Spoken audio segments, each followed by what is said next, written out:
Fear not, little flock, from the cross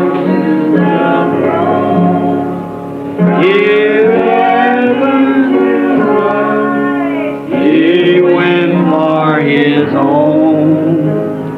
Give power on earth, all power in love is given to Him for the flock of His love. What's the Christmas star say now?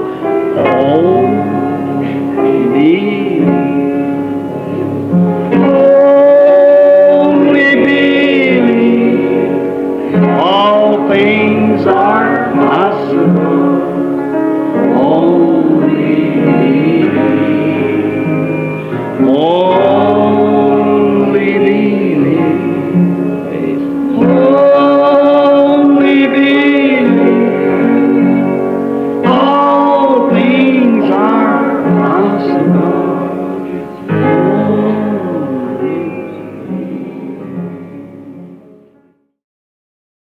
Je me demande combien connaissent ce petit chant, comme je vous salue très chaleureusement dans cette communion fraternelle chrétienne, et avec l'amour de Christ aujourd'hui. Combien connaissent ce petit chant? Il prend soin de toi. Vous le connaissez? Très bien. Voyons si on y arrive. Vous le connaissez, sœur? Vous connaissez? Bon. He careth for you. He careth for you. Through sunshine or shadow, He careth for you. Oh, c'est très bien. Maintenant, faisons un autre essai. He careth for you. He careth for you. Through sunshine or shadow, He careth for you. Our Heavenly Father, Notre Père Céleste, croyons que tu prends bien soin de nous et tu as manifesté ton amour envers nous en ce que tu as envoyé ton propre Fils bien-aimé pour le Fils de Dieu innocent, pour prendre la place des pécheurs coupables. Combien nous te remercions d'avoir pris soin de nous et de t'être soucié de nous au point de faire ceci. Et nous en sommes tellement reconnaissants, Seigneur. Nous sommes heureux de nous rassembler ici cet après-midi sous la voûte des cieux et nous demandons tes bénédictions sur ce service. Accorde, Seigneur, à chaque homme, femme, garçon, fille qui sont ici, de faire une étude approfondie maintenant des Écritures. Nous sommes confrontés à un monde qui est sous la domination de Satan.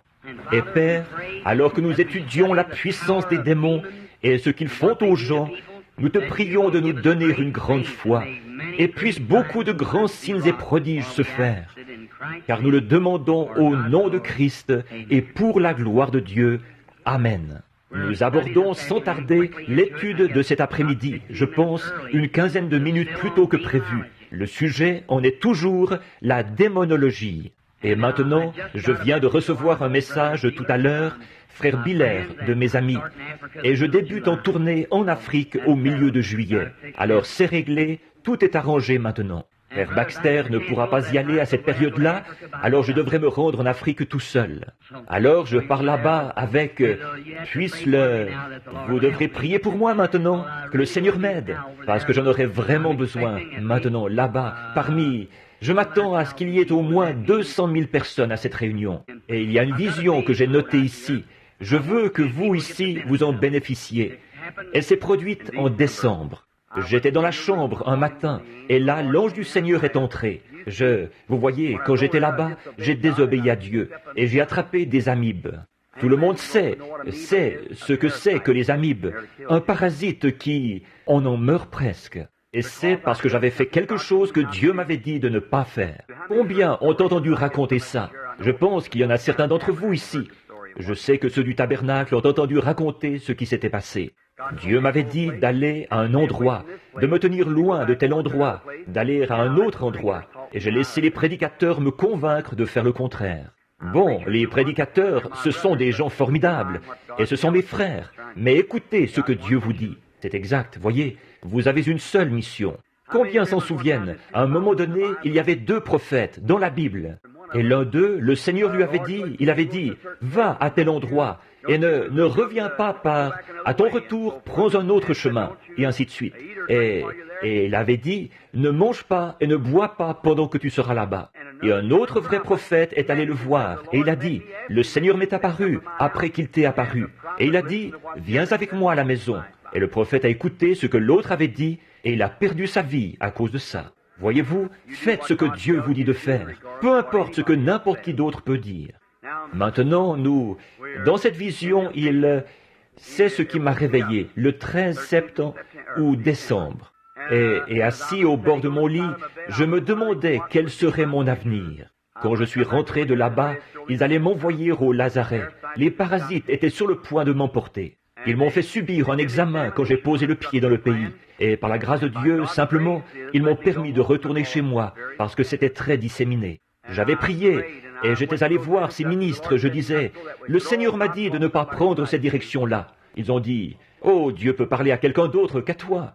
J'ai dit, Corée avait cette idée-là à un moment donné. Alors, mais je suis allé chercher des feuilles, je les ai déposées sur leurs pieds et j'ai dit, souvenez-vous, au nom du Seigneur, si nous faisons ce voyage là-bas, ce sera un échec et nous allons tous le payer cher. Et pour sûr que nous l'avons payé cher, oh là là, nous avons tous failli mourir. Alors là, au retour, on est aux prises avec tant de choses là-bas dans les pays étrangers. Par exemple, il y a une petite puce. Si elle vous mord, vous attrapez la fièvre de la tique. Et cette petite chose-là, quand ça vous mord, même si vous avez des démangeaisons, vous ne pouvez pas vous gratter. Vous regardez, si c'est une petite bestiole noire, ne l'arrachez pas. Elle a une petite tête avec laquelle elle se creuse un chemin dans la peau. Elle brille comme ceci, elle se fixe là. Si vous l'arrachiez, en l'arrachant, la tête qui est à l'intérieur resterait là. Il y a un virus dedans qui vous paralyserait. Alors, ne vous grattez pas ou ne l'arrachez pas. Vous n'avez qu'à prendre du suif. Elle respire par le dos. Laissez tomber du suif dessus, elle va se détacher. Ensuite, il y a un petit moustique. Il ne fait pas de bruit du tout. Il arrive en fendant l'air. Il n'a qu'à vous toucher, c'est tout, et vous avez la malaria. Et puis, il y a ce qu'ils appellent le serpent mamba. S'il vous pique, vous ne vivez qu'à peu près 2 minutes après qu'il vous a piqué. Et il y a le cobra jaune. Vous vivez une 15aine de minutes après sa morsure à lui. Et l'un d'eux était assez près de mon fils, qu'il aurait pu poser sa main sur sa tête. Il était déjà levé, prêt à piquer, avant que nous tirions dessus comme ça. Et il y a le cobra noir. Oh, il y a vraiment de tout. Et puis, il y a les dangers de la brousse, les animaux évidemment, les lions, le tigre ou les léopards, et tous les autres avec lesquels on est aux prises dans la jungle. Et puis, les maladies. Il y a vraiment toutes sortes de maladies là-bas. Et vous devez affronter tout ça quand vous y allez. Et en plus, il y a le sorcier guérisseur qui est là pour vous défier. De tous les côtés, voyez-vous, et toutes leurs superstitions et tout. Mais combien que c'est merveilleux de voir notre Seigneur écarter tout ça d'un geste, d'un côté à l'autre comme ça. Ensuite, on continue. Ce jour-là, je me suis tenu là. Je m'en souviens vraiment bien de ce qui s'est passé. Je vous en parlerai un de ces jours à une autre réunion, parce que cet après-midi, je voudrais aborder mon sujet de la démonologie. Mais là, j'étais en réflexion là-dessus, assis là, à me demander comment est-ce que ça va finir. Et en traversant la mer, au retour, je sais que nous avons eu environ 100 000 conversions pendant que nous étions là-bas. Et le vieux frère Bosworth est venu à moi. Il a dit, j'ai dit, eh bien, frère Bosworth, il a dit, je suis vraiment fier de toi, frère Branham. Il a dit, pour toi, la vie ne fait que commencer. Et il a dit, je disais, eh bien, ça doit être fini, je suppose. Je disais, j'ai 40 ans passés. Je suppose que j'ai combattu le bon combat et que j'ai achevé la course. Il a dit, 40 ans passés? Il a dit, je ne me suis pas converti avant cet âge-là. Il a dit, je suis encore bien actif. Il avait tout près de 80 ans. Et simplement, je me suis dit, eh bien, peut-être que c'est assez juste ça. Donc il disait, non, tu es simplement un Branham tout neuf maintenant. Tu sais mieux comment prendre tes réunions en main et tout. Il disait, simplement, si tu t'attaques à l'Amérique comme il le faudrait, avec une réunion organisée comme il faut, où tu pourrais rester au même endroit pendant 6 ou 8 semaines, et que ce soit bien organisé et annoncé un peu partout, il disait, tu accomplirais quelque chose, mais pour notre Seigneur. Alors, on a continué comme ça, à parler simplement. Alors, ça a été très, très agréable. Alors, quelque temps après, j'ai eu une vision que j'étais en Amérique. Elle m'est venue, elle m'a renvoyé en Afrique. Elle me montrait cette même réunion, installée là, devant Durban. Et la première réunion est disparue peu à peu. Elle est passée à l'histoire, partie en direction de l'Ouest. La deuxième réunion est apparue, et à ce moment-là, elle était encore plus grande que la première. Et j'ai entendu un cri, et un ange venait du ciel. Il tenait une lampe puissante. Et l'ange du Seigneur qui se tient près de nous ici, il se tient toujours à ma droite, de ce côté-ci. Et il se tenait là, et il se déplaçait en formant un cercle. Et j'ai vu cet homme au-dessous de lui. Il n'est pas... Or, quand vous le voyez, lui, ce n'est pas une vision. C'est tout aussi réel que de me regarder, moi. Eh bien, vous pouvez l'entendre marcher et vous parler. Et quand n'importe quoi, c'est tout aussi réel. Et ce n'est pas une vision. Cet homme se tient là, exactement comme vous. Et sa voix, c'est exactement comme si c'était la mienne ou comme si c'était la vôtre. Mais une vision, c'est quelque chose qui se présente devant vous et vous le voyez comme ça. Mais cet homme-là, il s'approche simplement et il se tient là. Alors, il m'a dit ce qui allait arriver. Et il a dit que cet ange est descendu et il m'a dit de me retourner et de regarder dans cette direction-ci. Et ça semblait être en direction de l'Inde, là. Je ne dis pas que c'est en Inde, mais c'est près de là. Mais c'étaient des Indiens. En effet, les Africains, eux, ce sont de grands costauds, de forte corpulence. Certains d'entre eux mesurent presque 7 pieds et pèsent, 280, 300 livres, costauds. Les Zoulous, et il y a les Zonghai et les Soto, il y a beaucoup de tribus différentes. Il y avait 15 tribus différentes assises là, ce jour-là, auxquelles je parlais. Je disais une parole comme « Jésus-Christ, le Fils de Dieu ». J'allais boire un peu d'eau en attendant que ce soit transmis par tous les interprètes. L'un d'eux disait « et toutes sortes de bruits ». Dans le temps, je me disais que j'entendais les pentecôtistes parler en langue, alors que peut-être l'un parlait en émettant certains sons et que l'autre parlait en émettant d'autres sons. Voyons, comment était-ce possible? Mais je crois que la Bible a raison, et je sais qu'elle a raison, quand elle dit « il n'est aucun son qui soit sans signification ». Certains disaient, l'un d'eux faisait « blur, blur, blur, blur », ce qui voulait dire « Jésus-Christ, le Fils de Dieu ». L'autre faisait « cloc, cloc, cloc, cloc », ça c'était « Jésus-Christ, le Fils de Dieu », dans sa langue à lui. Donc, quel que soit le son qui est produit, il a un sens quelque part. C'est exact. Quel que soit le bruit qui est produit, il a un sens pour quelqu'un quelque part.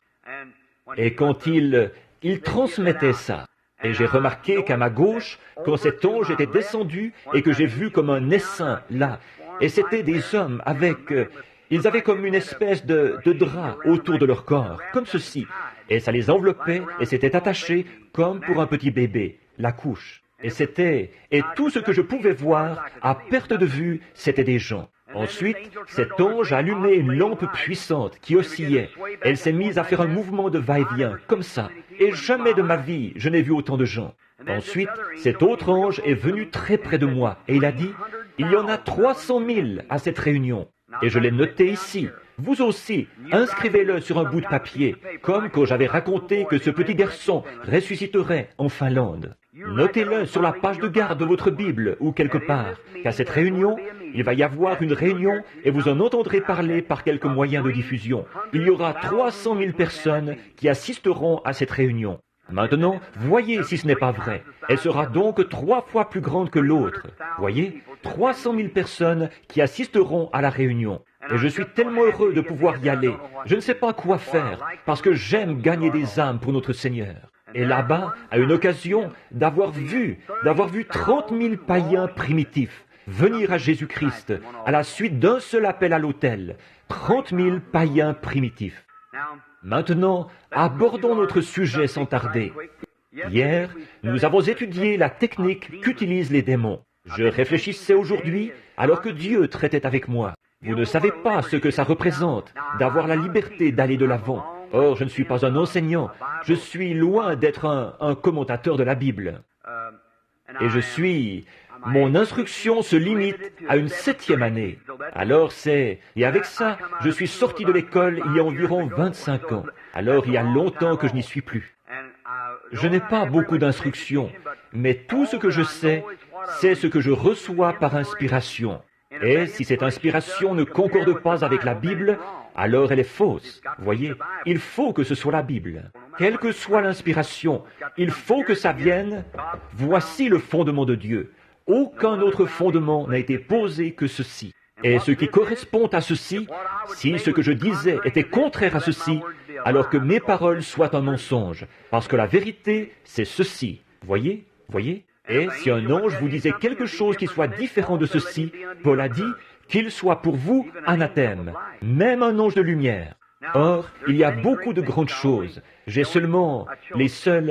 choisi 2 jours parce que, pour pouvoir apporter ce sujet aux gens, c'est-à-dire hier et aujourd'hui, les réunions en après-midi. Maintenant, la raison pour laquelle j'ai fait ceci, c'est pour faire un petit essai, moi-même, pour voir si Dieu allait m'aider. J'ai quelque chose à cœur, et c'est ceci, qu'après ce grand message, et après que Dieu lui-même a confirmé que ce que j'ai dit est bien la vérité, de sa parole, par sa parole d'abord, et ensuite par les signes et les prodiges. Maintenant, je pense que, muni de la vérité de l'Évangile pour l'Église, j'ai une obligation envers Dieu d'apporter ceci à l'Église. C'est exact. Elles sont tellement divisées en tant d'organisations différentes et de branches sectaires de chacune, que c'est mal ça. Nous sommes tous enfants de Dieu, que nous sommes nés de nouveau. Ça, voyez-vous? Et la vérité, c'est que Dieu veut que nous le sachions, que nous sommes ses enfants. Maintenant, souvenez-vous, le temple de Salomon, il a été taillé partout dans le monde. Et une pierre est arrivée incurvée comme ceci, et une pierre incurvée comme cela, et une taillée comme ceci, et une taillée comme cela, mais à l'assemblage, il n'y a pas eu le moindre grincement de scie, pas le moindre coup de marteau. Chaque chose s'est ajustée parfaitement à sa place. Dieu est celui qui a donné les directives pour ça. Dieu a une église qui s'appelle les assemblées, et une l'église de Dieu, et une la ceci, et l'autre la cela. Mais quand elles s'assembleront toutes, elles formeront un seul grand groupe d'amour fraternel. Et Dieu rassemblera cette église et l'emportera là-haut dans le ciel. Tout tableau célèbre, avant de pouvoir un jour être exposé dans une galerie d'art, il doit être exposé, passer d'abord par la galerie des critiques. L'homme qui a peint à Gusto, ou, excusez-moi, son nom m'échappe, enfin, celui qui a peint la Sainte Seine, cela lui a demandé toute une vie. Il a peint ce tableau. Il s'est passé environ 20 ans, ou 10 ans je crois, entre le moment où il a peint Christ et celui où il a peint Judas. Et vous êtes-vous rendu compte, dans ce tableau célèbre, c'est le même homme qui a posé pour représenter Christ, qui, 10 ans plus tard, a posé pour représenter Judas. C'est exact, effectivement. 10 ans de péché. Il avait été un grand chanteur d'opéra.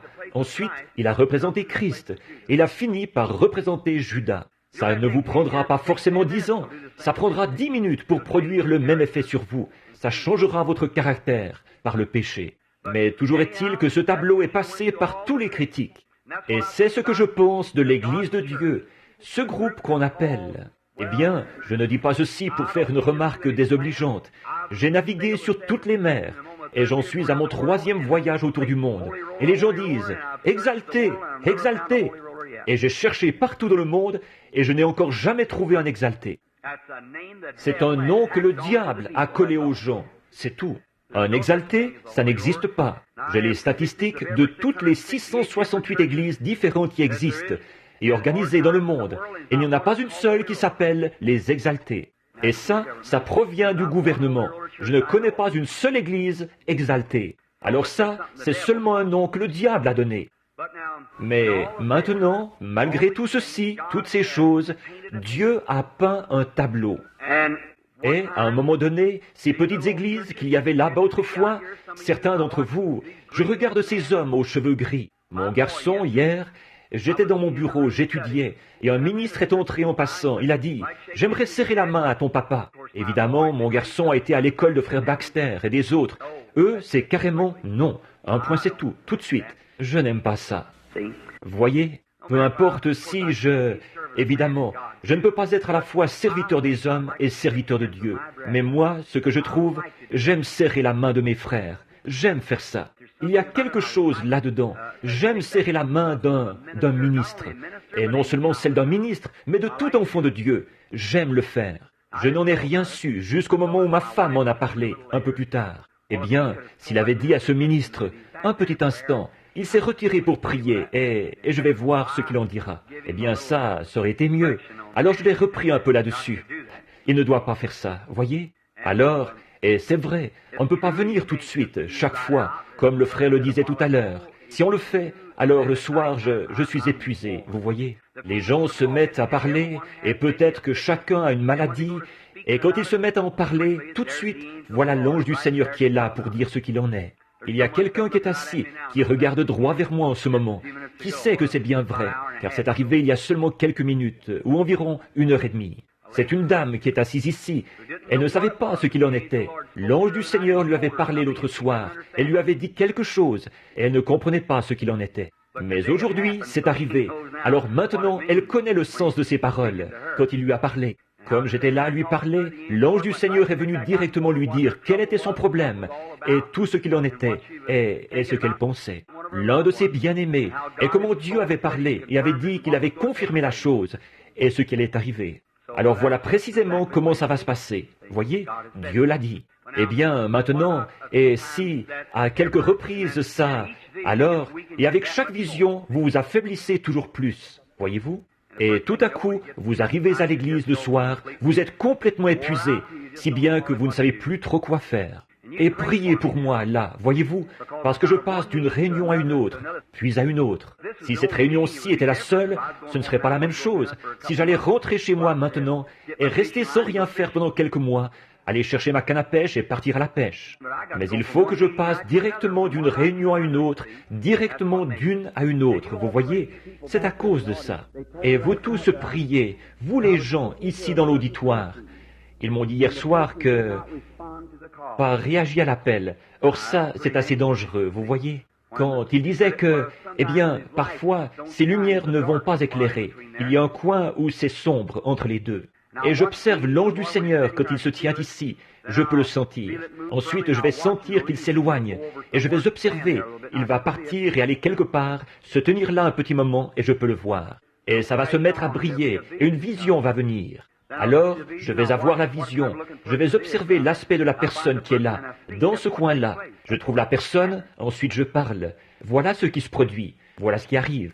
On n'est pas obligé de le dire à tout le monde, mais voilà ce qui se produit. Vous voyez, tout ça, c'est dans le domaine spirituel. Alors, si cette personne ne réagit pas, ce serait comme de lire la Bible ici et de dire « ça ne vaut rien » et de s'en détourner. Vous voyez? Alors, ce serait assez moche, ça. Alors, soyez sur le qui-vive, soyez à l'écoute, soyez vigilants. Quand il parle, répondez. Voyez-vous, soyez simplement prêts à répondre à tout moment. Et alors, ma femme et frère Biller et beaucoup de personnes ce matin m'ont parlé, disant qu'un homme avait été appelé au sujet de son frère, quelque part. Il y avait quelque chose qui n'allait pas chez lui, et tout.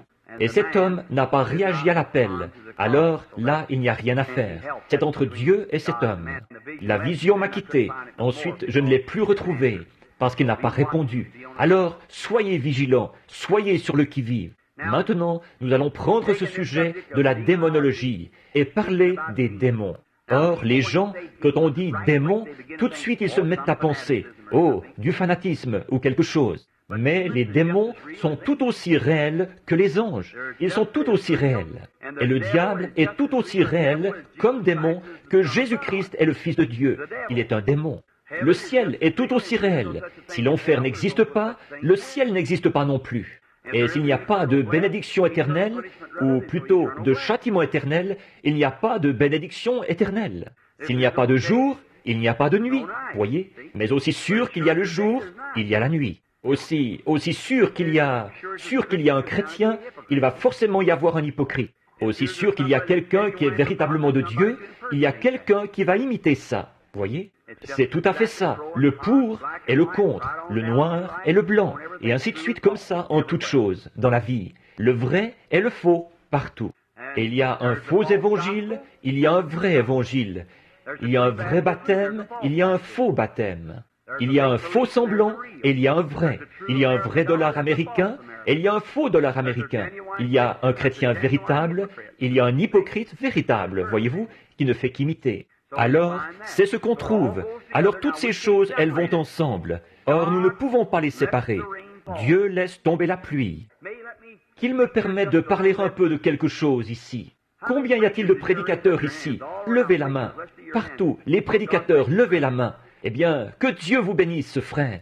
Maintenant, ne prenez pas ceci comme une doctrine, maintenant. Mais juste avant d'aborder ce sujet vital, je vais vous raconter. Combien y a-t-il de pentecôtistes ici? Levez la main. Tout autour, partout. Eh bien, vous êtes tous pentecôtistes. Très bien. Je vais vous raconter ce qui m'est arrivé la première fois que je me suis retrouvé dans votre sphère, dans vos rangs. J'étais ici dans l'Indiana, à un endroit qui s'appelle Mishawaka. C'était le premier groupe de pentecôtistes que je voyais. Ils s'appelaient les Assemblées pentecôtistes de Jésus-Christ, je crois, ou quelque chose comme ça. Un groupe de gens formidables. Maintenant, ils ont formé ensemble une organisation et ils s'appellent les Pentecôtistes Unis. Ils se sont dissociés des autres à cause d'un désaccord sur le baptême d'eau. Ça ne fait pas d'eux des hypocrites. Il y a de nombreux chrétiens véritables, des vrais chrétiens véritables, nés de nouveau du Saint-Esprit parmi eux.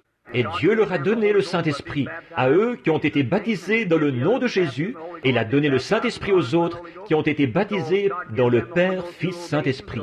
Alors, Dieu donne le Saint-Esprit à ceux qui lui obéissent. Alors qui a reçu? Qui lui a obéi? Voilà. Si vous pouviez seulement oublier ça, et ceux qui veulent être de telle manière, laissez-les faire. Et vous, allez-y, soyez des frères, c'est tout. Ce qui a causé ça, c'est qu'ils se sont divisés, qu'ils se sont séparés. Voyez? Quoi? De briser, de démolir, de rompre la fraternité, de vous mettre à part et de vous séparer. Non, monsieur, nous ne sommes pas séparés, nous sommes un. C'est exact. Mais quand j'étais là-bas, j'observais ces gens-là. Or moi qui sortais d'une petite église baptiste du Sud, bien ordinaire, eh bien, je voyais ces gens. Je suis entré là, et ils tapaient des mains, ils s'égosillaient. L'un d'entre eux, heureux de dire que je suis l'un d'entre eux. J'ai pensé, oh, pfiou. Tout à coup, quelqu'un est passé en dansant, en y mettant toute son énergie. J'ai pensé, quelle façon de se conduire à l'église. Je n'ai jamais rien entendu de pareil. Je ne les lâchais pas des yeux, partout, je me demandais, eh bien, mais qu'est-ce qui se passe avec ces gens? Or, vous m'avez entendu raconter l'histoire de ma vie, quand je m'étais retrouvé à cette réunion là-bas.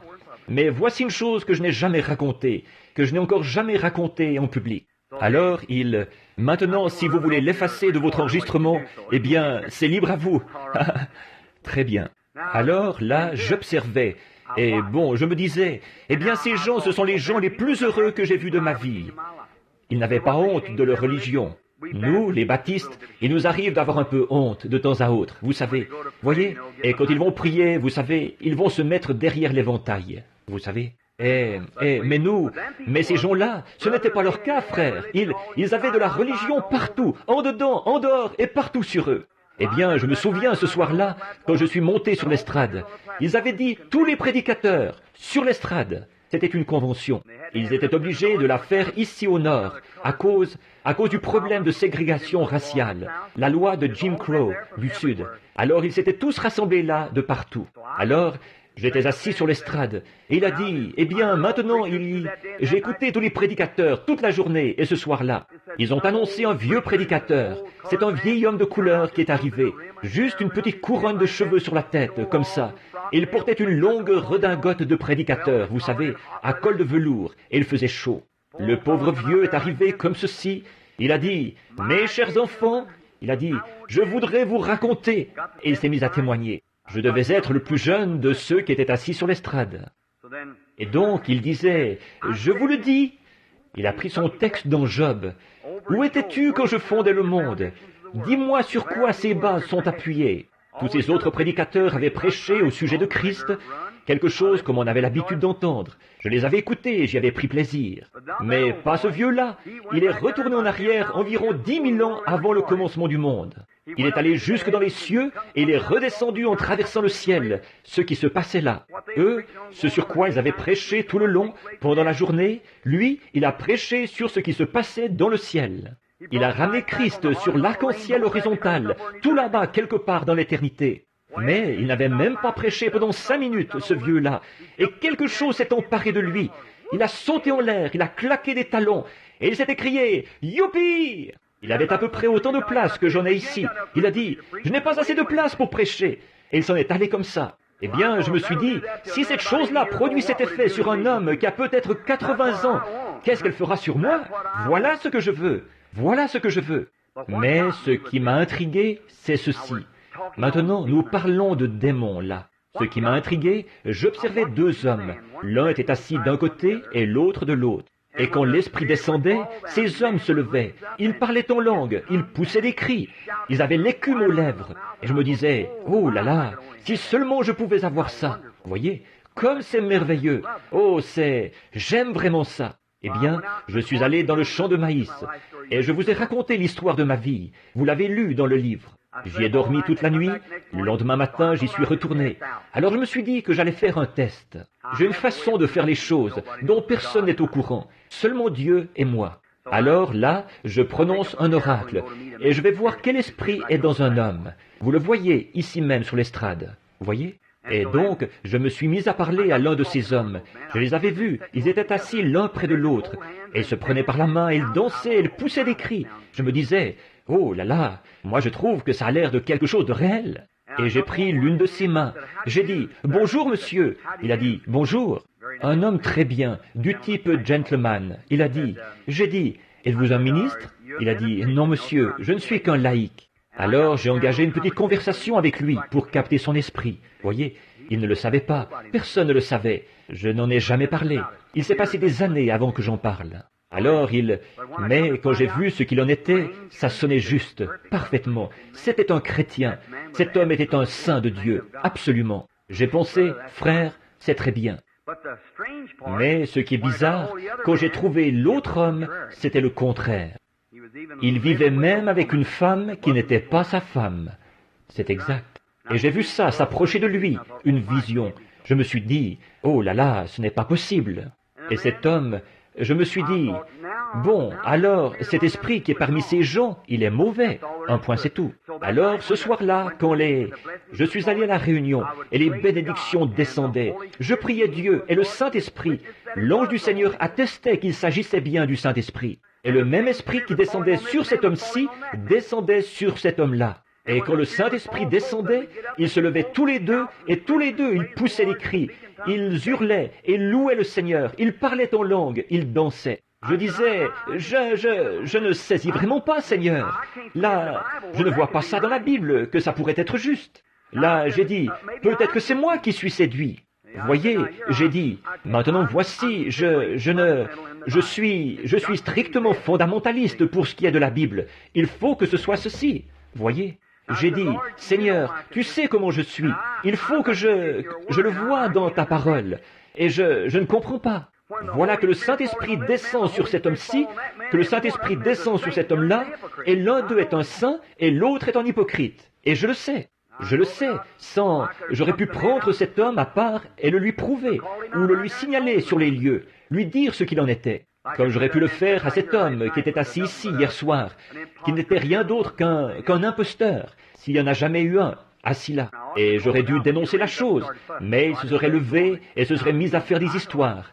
Alors j'ai simplement laissé tomber, parce que c'était la réunion, mais je savais qui c'était. Oui, monsieur. Il y en avait deux, qui étaient assis au fond l'autre soir. Ils font partie d'une certaine église de la ville, ici. Des vrais critiqueurs. Je les ai vus. Mais si on fait ça, c'est là que les ennuis commencent. Je l'ai fait bien des fois. Je les laisse faire, c'est tout. Ça ne fait rien. Dieu est au courant. C'est lui le juge. Que m'interpelle une fois, et là vous verrez quelque chose se produire. Vous voyez, que lui le fasse. Comme le démon, ce n'est pas moi qui ai appelé le démon à sortir. Il est simplement venu à moi et il m'a défié. C'est là que Dieu est entré en action. Voyez-vous, c'est exact. Et vous avez vu ce qui s'est passé. Très bien. Mais j'ai simplement laissé tomber. À la réunion, ça n'a pas été facile à cause de ça. Parce que cet esprit était là, qui cherchait continuellement à m'attaquer. Voyez-vous? Et alors, j'ai simplement continué. Mais bon, ces hommes, je ne comprenais pas ça. Et c'est 2 ans plus tard, ou 3, alors que j'étais à Greens Mill, Indiana, ici, à la réserve scout, je m'étais retiré dans une vieille caverne, là où je vais pour prier. Et là, je disais, Seigneur, je ne comprends pas ce qui est arrivé à ce groupe de gens. Les gens les plus gentils que j'ai jamais rencontrés de toute ma vie. Et je ne comprends pas comment il pourrait s'agir là d'un mauvais esprit. Alors, tu connais l'intégrité de mon cœur. Tu sais combien je t'aime et comme je t'ai servi. Et ce même esprit qui est ici avec moi était sur ces gens. Et il était sur ce gars-là, même chose. Alors je ne comprenais pas. Et le Seigneur est descendu dans sa miséricorde, et il m'a montré. Voici ce qu'il en était. Il faut que ce soit scripturaire, première chose. Il a dit, prends ta Bible. Et j'ai pris ma Bible. J'ai dû tenir cette Bible pendant 10 minutes, sans que personne, qu'aucune autre parole ne vienne. J'ai simplement attendu quelques instants. Je l'ai entendu dire de nouveau, prends Hébreux 6 et commence à lire. C'est ce que j'ai fait. Et arrivé au passage où il est dit, la pluie tombe souvent sur la terre pour l'abreuver et la préparer, l'apprêter pour ce qui... Mais les épines et les chardons, qui sont prêts d'être rejetés, ont fini par y mettre le feu. Et c'est là que j'ai saisi. Je me suis dit, voilà ce que c'est, grâce soit rendue à Dieu, voilà ce que c'est. Voyez, maintenant Jésus a dit, un semeur est sorti semer des semences, n'est-ce pas? Bon, tous, vous êtes chrétiens ici, tout le monde a levé la main, en tout cas, des pentecôtistes, des chrétiens nés de nouveau. Très bien. Il a dit, un semeur est sorti semer des semences. Et pendant qu'il dormait, son repos, la mort dans l'intervalle, voyez, et pendant qu'il dormait, un ennemi est venu semer de l'ivraie dans ce champ. De l'ivraie, qu'est-ce que c'est? Des mauvaises herbes, des ronces et tout. Bon. Et quand le laboureur, le prédicateur, a vu pousser cette ivraie, il a dit, je vais aller l'arracher. Il a dit, non, non, tu arracherais aussi le blé, laisse-les croître tous deux ensemble. Il y a un champ de blé ici. Il contient des plantes rampantes, des orties, de l'herbe aux sorciers et tout le reste, pas vrai? Par contre, là, il contient du blé. Maintenant, la pluie tombe souvent sur la terre pour l'abreuver. Or, la pluie, c'est pourquoi? Pas pour arroser l'ortie. Maintenant, regardez bien et soyez attentifs, pas pour arroser la plante rampante. La pluie est envoyée pour le blé, mais l'ortie et la mauvaise herbe sont tout aussi assoiffées que le blé. Et la même pluie qui tombe sur le blé tombe sur la mauvaise herbe. Et cette petite mauvaise herbe va se redresser comme ça, toute heureuse et dans l'allégresse, tout autant que le petit blé va se redresser, lui-même se redresser. Mais c'est à leurs fruits que vous les reconnaîtrez. Voilà. Voyez, or le même Saint-Esprit peut bénir un hypocrite. Ça en a sonné quelques-uns d'entre vous, les arminiens. Mais c'est la vérité, c'est la vérité. On vous enseigne la sainteté, et moi aussi j'y crois, à la sainteté. Mais le même esprit, la pluie tombe sur les justes et sur les injustes. Mais c'est à leurs fruits que vous les reconnaîtrez. Si je regarde ici et que je vais chercher du blé, je rapporte du blé. Mais les mauvaises herbes, c'est tout attaché ensemble. Et elles vivent de la même pluie qui est tombée pour le blé. Et la pluie n'a pas été envoyée pour les mauvaises herbes, elle a été envoyée pour le blé. Mais comme la pluie est dans le champ, que le blé est, que les mauvaises herbes sont dans le champ de blé, elles ont profité tout autant de la pluie que les autres. Et la même pluie qui a fait vivre le blé a fait vivre la mauvaise herbe. Toutes les choses qui sont dans le naturel sont un type du spirituel. C'est ce que nous enseignons. Voilà ce qu'il en est, la démonologie, des démons qui imitent le christianisme et qui reçoivent quand même la bénédiction. Ce n'est pas du lait écrémé, ça, les frères, si vous pouvez le recevoir. Voyez, maintenant c'est la vérité. Alors, je ne suis pas sauvé aujourd'hui parce que je peux pousser des cris. Je suis sauvé, non pas parce que je me sens sauvé, je suis sauvé parce que j'ai rempli les conditions que Dieu a posées dans cette Bible. Jésus a dit, celui qui écoute mes paroles et qui croit à celui qui m'a envoyé a la vie éternelle, et ne vient point en jugement, mais il est passé de la mort à la vie. Je le crois, c'est exact. Et selon ces conditions, je suis sauvé, parce que Dieu l'a dit. S'il me disait qu'on est sauvé parce que quelqu'un a dit « Un vent impétueux m'a cinglé le visage », c'est formidable ça, mais je veux savoir d'où il est venu ce vent impétueux avant qu'il me cingle le visage, voyez-vous? Maintenant, quel genre de vie allez-vous mener après que ce vent impétueux vous aura cinglé? Voyez-vous, c'est à votre fruit qu'on vous reconnaît. Donc, les démons peuvent œuvrer au beau milieu des chrétiens. Le croyez-vous? Regardez Paul. Paul a dit, bon, c'est ici que la pluie du dernier jour. S'il y en a ici, pardonnez-moi si je dis quoi que ce soit contre vous.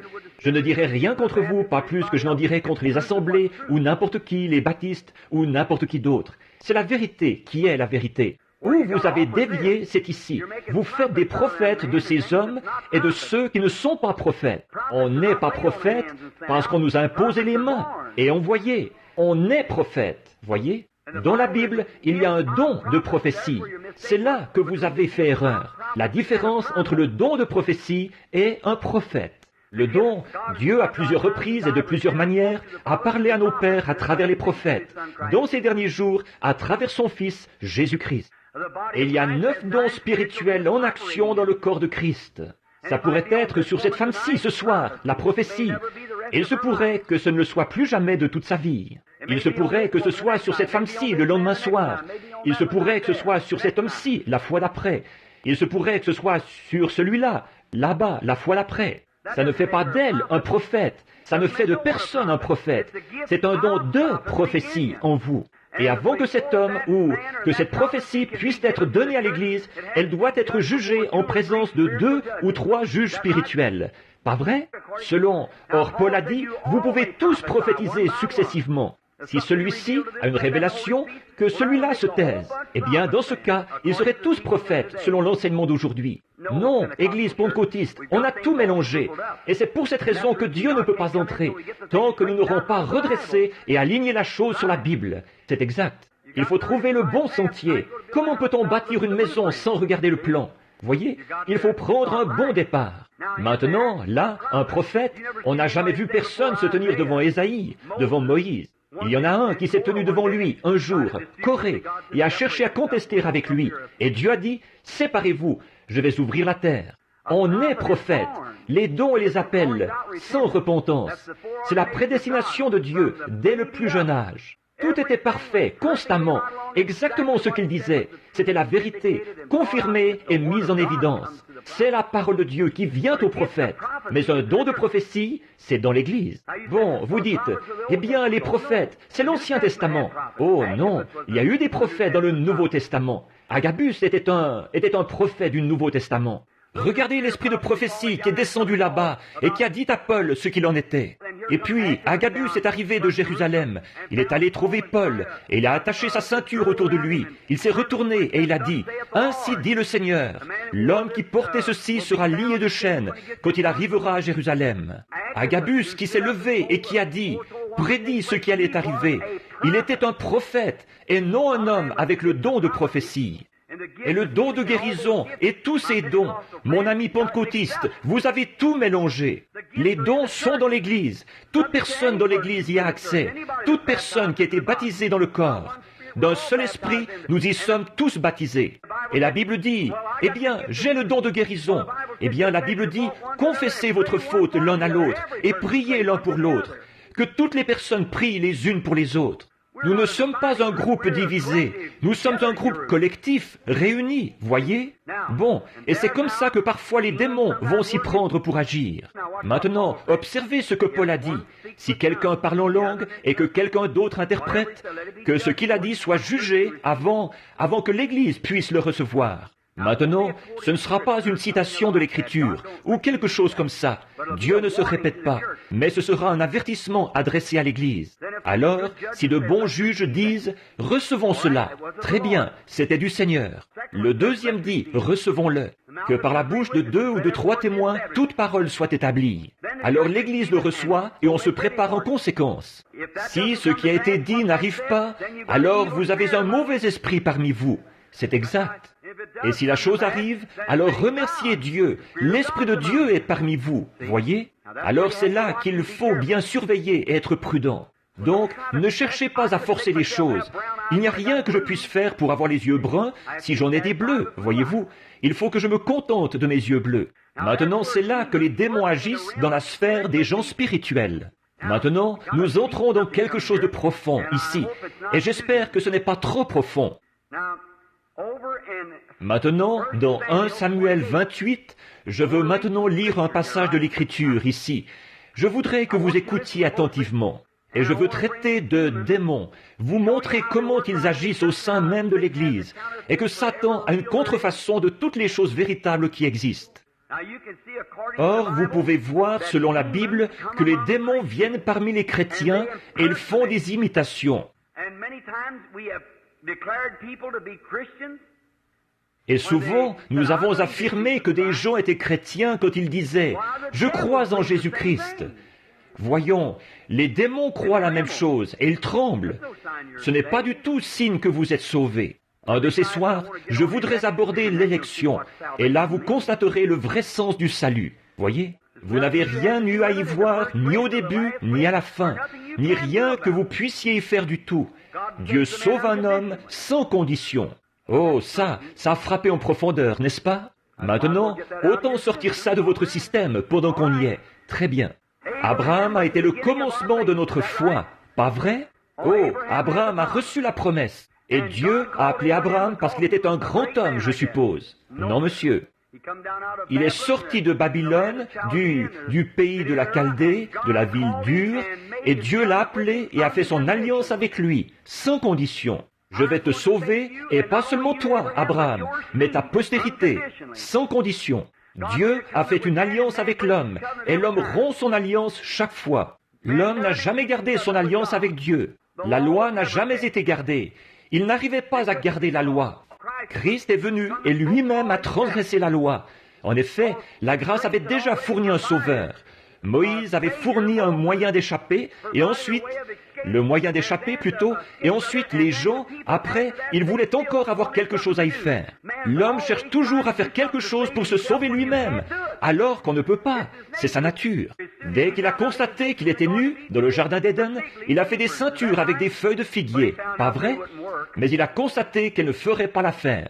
Il n'y a rien qu'un homme puisse faire pour se sauver lui-même. Dieu vous sauve, sans condition, tout au long de l'âge. Et alors, quand vous êtes sauvé, vous êtes sauvé. Regardez Abraham, cet homme était là. Il était allé là-bas et Dieu lui avait donné le pays de la Palestine et lui avait dit de ne pas le quitter. Tout juif qui quittait la Palestine était rétrograde. Dieu lui avait dit de rester là. Si Dieu vous dit de faire quoi que ce soit et que vous ne le faites pas, alors vous êtes rétrograde. Pas vrai? Bien, alors il y a eu une sécheresse pour éprouver la foi d'Abraham. Et Abraham, au lieu de rester là, non, il n'a pas pu rester là. Il a pris la fuite. Il a pris Sarah avec lui. Et il a fait environ 300 000. J'aurais aimé avoir le temps de parler de ça. Jusque dans un autre pays. Et quand il est arrivé là-bas, alors il y avait ce grand roi, là-bas, Abimelech. C'était un jeune homme et il voulait avoir une petite amie. Alors il a trouvé la femme d'Abraham, Sarah, et il est tombé amoureux d'elle. Et Abraham a dit, « Maintenant dis-lui que tu es ma sœur et que je suis ton frère. » Alors Abimelech a été content de ça. Alors il a dit, « Très bien, nous allons simplement l'emmener au château. » Et les femmes ont dû la préparer, il allait l'épouser le lendemain. Abimelech était un brave homme, un homme juste. Et cette nuit-là, pendant qu'il dormait, le Seigneur lui est apparu. Et il a dit, « Considère-toi comme un homme mort. » Il a dit, « Cet homme, la femme que tu te proposes d'épouser là-bas, c'est la femme d'un autre homme. » Maintenant, regardez bien, la femme d'un autre homme. Mais il a dit, « Seigneur, tu connais l'intégrité de mon cœur. » Un homme juste, saint. Tu connais l'intégrité de mon cœur. Cet homme m'a dit que c'était sa sœur. Ne m'a-t-elle pas dit elle-même que c'était mon frère? Il a dit, Dieu a dit, je connaissais l'intégrité de ton cœur. Et c'est pour cette raison que je ne t'ai pas laissé pécher contre moi. Mais c'est mon prophète. Alléluia. Qu'est-ce qu'il était? Rétrograde. Et un petit filou qui montait. Pas vrai? Oh non, des petits mensonges pieux, ça n'existe pas. Ou bien ce sont des mensonges tout noirs, ou bien ce ne sont pas des mensonges du tout. Cet homme qui était là, il a carrément dit un mensonge en disant que c'était sa sœur, alors que c'était sa femme. Il tournait autour du pot et il était rétrograde. Et ici, il y avait un homme juste qui s'est tenu devant Dieu et qui a dit, « Seigneur, tu connais mon cœur. Mais je n'écouterai pas ta prière, Abimelech, mais ramène-la lui, et qu'il prie pour toi. Il est mon prophète, lui, je l'écouterai. » Oui, un rétrograde, un menteur, mais c'est mon prophète. N'est-ce pas la vérité? C'est la Bible. Maintenant, n'allez pas trop loin avec ça, du côté calviniste.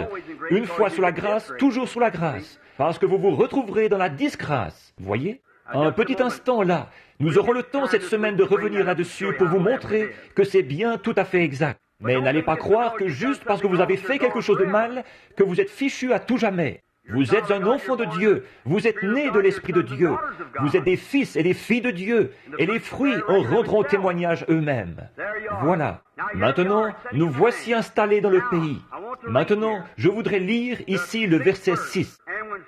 Et Saül interrogea l'Éternel, et l'Éternel ne lui répondit pas, ni par songe, ni par l'Urim, ni par un prophète. Et Saül dit à ses serviteurs, « Cherchez-moi une femme qui évoque les esprits, et j'irai vers elle, et je la consulterai. » Je pourrais vraiment taper sur quelque chose ici, pendant seulement... Cherchez-moi une femme qui évoque les esprits. Et son serviteur lui dit, « Voici, il y a à Endor une femme qui évoque les esprits. » Et Saül se déguisa et revêtit des vêtements, d'autres vêtements, et il s'en alla, lui et 2 hommes avec lui, et ils vinrent de nuit chez la femme. Et ils dirent, « Viens pour moi, je te prie, par un esprit, et fais-moi monter celui que je te dirai. » Et la femme lui dit, « Voici, tu sais que Saül a fait, tu sais, il a retranché du pays tous les évocateurs d'esprit et diseurs de bonne aventure. C'est pourquoi, dresses-tu un piège à mon âme pour me faire mourir ?» Et Saül répondit, lui jura par l'Éternel, disant, « L'Éternel est vivant, s'il t'arrive aucun mal. » Et la femme dit, « Qui te ferai-je monter ?» Et il dit, « Fais-moi monter Samuel. » Et la femme vit Samuel, et elle poussa un grand cri. Et la femme parla à Saül, disant, « Pourquoi m'as-tu trompé? Et tu es Saül. » Et le roi lui dit, « Ne crains point, mais que vois-tu » Et la femme dit, à Saül, « Je vois des dieux qui montent de la terre. » Et il lui dit, « Quelle était sa forme ?» Et elle dit, « C'est un vieillard qui monte, et il est enveloppé d'un manteau. » Et Sam, évidemment, c'est ce manteau de prophète, voyez. Connut que c'était Samuel, et il se tint, et le visage contre terre, et se prosterna. Et Samuel dit à Saül, « Pourquoi as-tu troublé mon repos, et m'as-tu fait monter ?» Et Saül répondit et dit, « Je suis dans une grande détresse, parce que les Philistins me font la guerre, et Dieu s'est retiré de moi, et ne me répond pas, ni par prophète, ni par songe. Et je t'ai appelé pour me faire savoir ce que je dois faire. » Et Samuel dit, « Pourquoi m'interroges-tu quand l'Éternel s'est retiré de toi et qu'il est devenu ton ennemi? Et l'Éternel a fait pour lui-même comme il me l'a dit. Et l'Éternel a déchiré son royaume d'entre tes mains et l'a même donné à David. » Maintenant, beaucoup d'entre vous, vous connaissez bien ceci. Maintenant, nous voulons nous y mettre sans tarder et que Dieu nous aide maintenant, pendant quelques instants, à nous pencher là-dessus. Maintenant, observez, il y avait un homme, Saül, qui était considéré à un moment donné comme un prophète, car il prophétisait avec les prophètes. Pas vrai, les enseignants? Maintenant, ici, l'homme était rétrograde. Pas vrai? Mais rappelez-vous où Samuel a dit qu'il serait, avec lui le lendemain, parti prématurément, voyez-vous? Très bien. Si vous ne voulez pas écouter Dieu, Dieu vous ôtera de la terre. Regardez dans l'Épître aux Corinthiens, là, comment Paul a mis ses gens en ordre. Il a dit, « D'abord je rends grâce à Dieu à votre sujet, de ce qu'il n'y ait pas de telles choses parmi vous, et tout, et de ce qu'il ne vous manque aucun don spirituel. » Il leur disait ce qu'ils étaient, côté position en Christ. Ensuite, il est passé à l'attaque, les a corrigés. Il leur a parlé de leurs femmes prédicateurs et de ce qu'ils faisaient et qu'ils mangeaient à la table du Seigneur. Il y avait même un homme qui vivait avec sa belle-mère. Et il a dit, quant à cet homme en Christ, livrez-le au diable pour la destruction de la chair, afin que l'âme soit sauvée. Voyez-vous, c'est ça, livrez-le. La Bible dit, c'est pour cela qu'il y a parmi vous beaucoup d'infirmes et de malades, et qu'un grand nombre dorment, partis prématurément à cause du péché. Dieu vous a retiré du chemin, un bon signe que vous étiez un chrétien, si vous avez été retiré. Alors maintenant, remarquez ici, Saül était considéré comme l'un des prophètes, ou comme faisant partie des prophètes, parce qu'il prophétisait. Et là, il était rétrograde, parce qu'il avait désobéi à Dieu et son royaume lui avait été arraché d'entre les mains et avait été placé entre les mains de David, que Dieu avait oint par Samuel avec la cruche d'huile. Remarquez, à l'époque, il y avait 3 moyens par lesquels ils pouvaient découvrir des choses de la part de Dieu. Le premier était le prophète, le deuxième était un songe, et le troisième était l'Urim Tumim. Et aucun d'eux ne voulait répondre. Vous savez ce qu'est un prophète, vous savez ce qu'est un songe spirituel, et vous savez ce qu'était l'Urim Tumim. Vous savez, l'autre jour, j'ai demandé à un homme quelque chose au sujet de l'Urim, et cet homme n'a pas pu me dire ce que c'était, l'Urim Tumim. Évidemment, c'était Dieu qui répondait par ces choses, voyez? Et le diable produit une contrefaçon de chacun, le devin, le faux prophète et le cristallomancien. Voyez? Or, l'Urim Tumim était accroché à la poitrine d'Aaron, ici. L'Urim Tumim la couvrait, des pierres, et on l'accrochait dans le temple. Et quand ils n'étaient pas certains, ils allaient devant Dieu pour la réponse. Et une lumière brillait sur cette Urim Tumim, là, pour faire savoir si c'était la volonté de Dieu ou pas. Or, quand l'Urim Tumim ne répondait pas, or ça, c'était la réponse directe de Dieu. Maintenant, l'Urim Tumim d'aujourd'hui, le diseur de Bonaventure a pris une boule de cristal pour imiter cela. Une fausseté. Dieu est dans une trinité, les pouvoirs de Dieu sont dans une trinité, et le diable est dans une trinité, et ses pouvoirs sont dans une trinité. Et je peux le prouver par la Bible. Et cet Urim Tumim, c'est tout simplement la boule de cristal que le diable utilise aujourd'hui. Et le faux prophète d'ici, d'aujourd'hui, celui que nous avons maintenant, c'était... ou la magicienne, ou le diseur de Bonaventure, là-bas, c'est ce qui a remplacé le prophète du côté du diable. Vous voyez ce que je veux dire? Et puis, l'Urim Tumim, aujourd'hui, c'est cette Bible. Si quelqu'un a donné une prophétie ou un songe, et que ça ne concorde pas ou ne se reflète pas dans la Bible de Dieu, c'est faux. Ne le croyez pas. Dernièrement, un homme est venu me voir, il vient de l'Inde, où je dois aller prochainement, un brave petit prédicateur. Il disait, « Frère Branham, je suis venu ici. » Il disait, « Une femme avait le Saint-Esprit et... » Il disait, « C'était une femme tellement charmante, tellement gentille. » Il disait, et elle s'était mariée 4 fois, et elle vivait avec son 4e mari. Et j'ai dit, eh bien, comment est-ce possible, Seigneur? Et il disait, je suis allé le consulter, et j'ai dit, oh, gloire à Dieu. J'ai dit, Alléluia, loué soit l'Éternel. Tout simplement ce genre de gars-là, vous savez. J'ai dit, Alléluia, loué soit l'Éternel. Il a dit, le Seigneur m'a dit, voici, je vais te donner un songe. Et il a dit, j'ai rêvé que ma femme, je l'ai vue qui vivait en adultère. Et elle est revenue vers moi, et elle a dit, « Oh, veux-tu me pardonner, Victor? Veux-tu me pardonner? Je ne... » Voyons, j'ai dit, « Bien sûr que je vais te pardonner et te reprendre. » Il a dit, « Alors c'est ce que j'ai fait. » Il a dit, « Voyez-vous, je pardonne. » J'ai dit, « Victor, votre songe était bien beau, mais c'est le diable qui vous l'a donné. » Il a dit, « Comment ça? » J'ai dit, « Il ne concorde pas avec la parole de Dieu. Elle vit dans l'adultère, absolument. Elle ne peut pas vivre avec 4 hommes. » Exact. Si elle quitte celui-là et retourne à son premier et se retrouve dans une situation pire qu'au départ, elle doit vivre seule jusqu'à la fin de sa vie. J'ai dit, vous savez que ça ne concorde pas avec la parole de Dieu. Alors votre songe était faux. J'ai dit, il ne concorde pas du tout avec ceci. Et quand un prophète avait donné une prophétie, qu'il l'avait prononcée, et qu'on voulait voir si cette prophétie était vraie, il la présentait devant l'Urim Tumim. Et si la voix de Dieu faisait briller les lumières sur l'Urim Tumim, alors c'était la vérité absolue. Et si un homme donne une interprétation, donne un songe, donne quelque chose par rapport à la Bible, ou quoi que ce soit, et que ça ne concorde pas avec la Bible de Dieu, c'est faux. C'est ça l'Urim Tumim d'aujourd'hui. La parole de Dieu parle. Et c'est la voix directe de Dieu, comme l'Urim Tumim l'était avant que la Bible ait été écrite. Amen. Alléluia. Je me sens pas mal religieux en ce moment. Ne me prenez pas pour un fanatique. Si c'est ce que vous faites.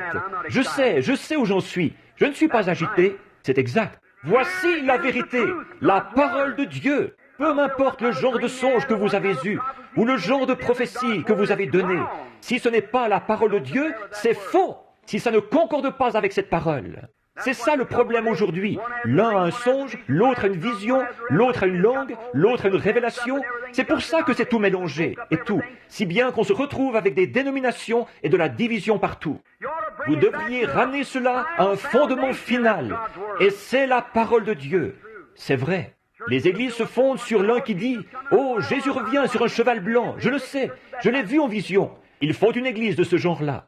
Oh, alléluia, il revient sur une nuée. Ils en font une de cette sorte. Ils se divisent et se séparent et se traitent mutuellement de perchoirs de buse et de repères de poux et de tout le reste. Voyons, frères, ça prouve dès le départ que votre cœur n'est pas droit devant Dieu quand vous faites ça. C'est exact. Nous sommes frères. Nous devons nous soutenir les uns les autres. Nous avons besoin les uns des autres. Maintenant, regardez, Saül était rétrograde, et il est allé là-bas. Dieu avait détourné de lui sa face. Il est allé consulter les prophètes.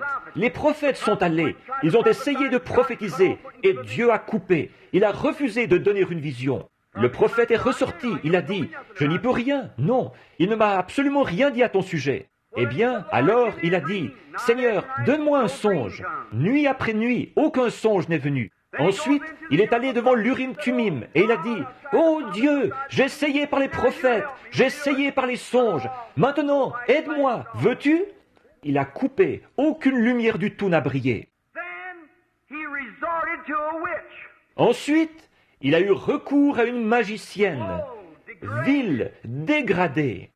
Il est allé la voir, il s'est faufilé jusque-là, il s'était déguisé. Et cette magicienne se présente là et fait monter l'esprit de Samuel. Bon, je sais ce que vous pensez.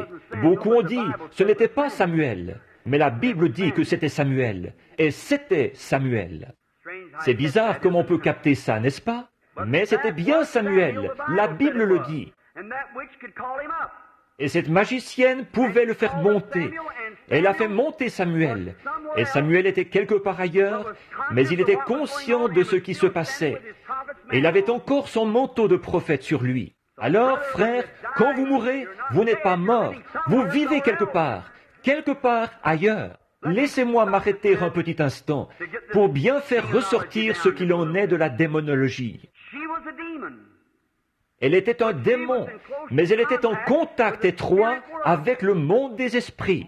Maintenant, aujourd'hui, il y a beaucoup de spirites qui, en réalité, en savent plus sur le monde spirituel que les gens qui font profession d'être chrétiens. Et pourtant, elle est un démon. À l'époque de la Bible, c'était pareil. Quand Jésus était ici sur terre, il y avait ses professeurs, ses érudits et ses docteurs, parmi les meilleurs, sortis des meilleurs séminaires, meilleurs que ce que nous pourrions produire aujourd'hui. Et c'étaient des hommes saints, des hommes de renom, forcément. Si quelqu'un était un lévite, il devait être irréprochable, juste, sous tous les rapports. Et pourtant, cet homme-là ne connaissait pas plus Dieu qu'un lapin ne saurait ce que c'est que des raquettes à neige. Quand Jésus est venu, il ne l'a pas reconnu, et il a traité Jésus de démon. Il a dit, c'est Belzébul, le prince du démon. Pas vrai? Et un démon de la plus basse catégorie est arrivé, qui avait lié un homme. Il demeurait dans les sépulcres et tout. Et ils se sont écriés. Le démon lui-même a dit, « Nous savons qui tu es. Tu es le Fils de Dieu, le Saint. » Pas vrai? Les magiciennes et les devins, les démons ont reconnu qu'il était le Fils de Dieu, alors que les prédicateurs instruits des séminaires de théologie ont reconnu en lui Belzébul. Lequel avait raison, le démon ou le prédicateur? Le démon. Et frère, ça n'a pas beaucoup changé aujourd'hui. Ils ne reconnaissent pas la puissance de Dieu. Peu importe combien d'enseignements vous avez reçus, vous aurez beau vous enfoncer ça dans le crâne. Dieu ne se trouve pas dans les grands mots. Dieu se trouve dans un cœur honnête.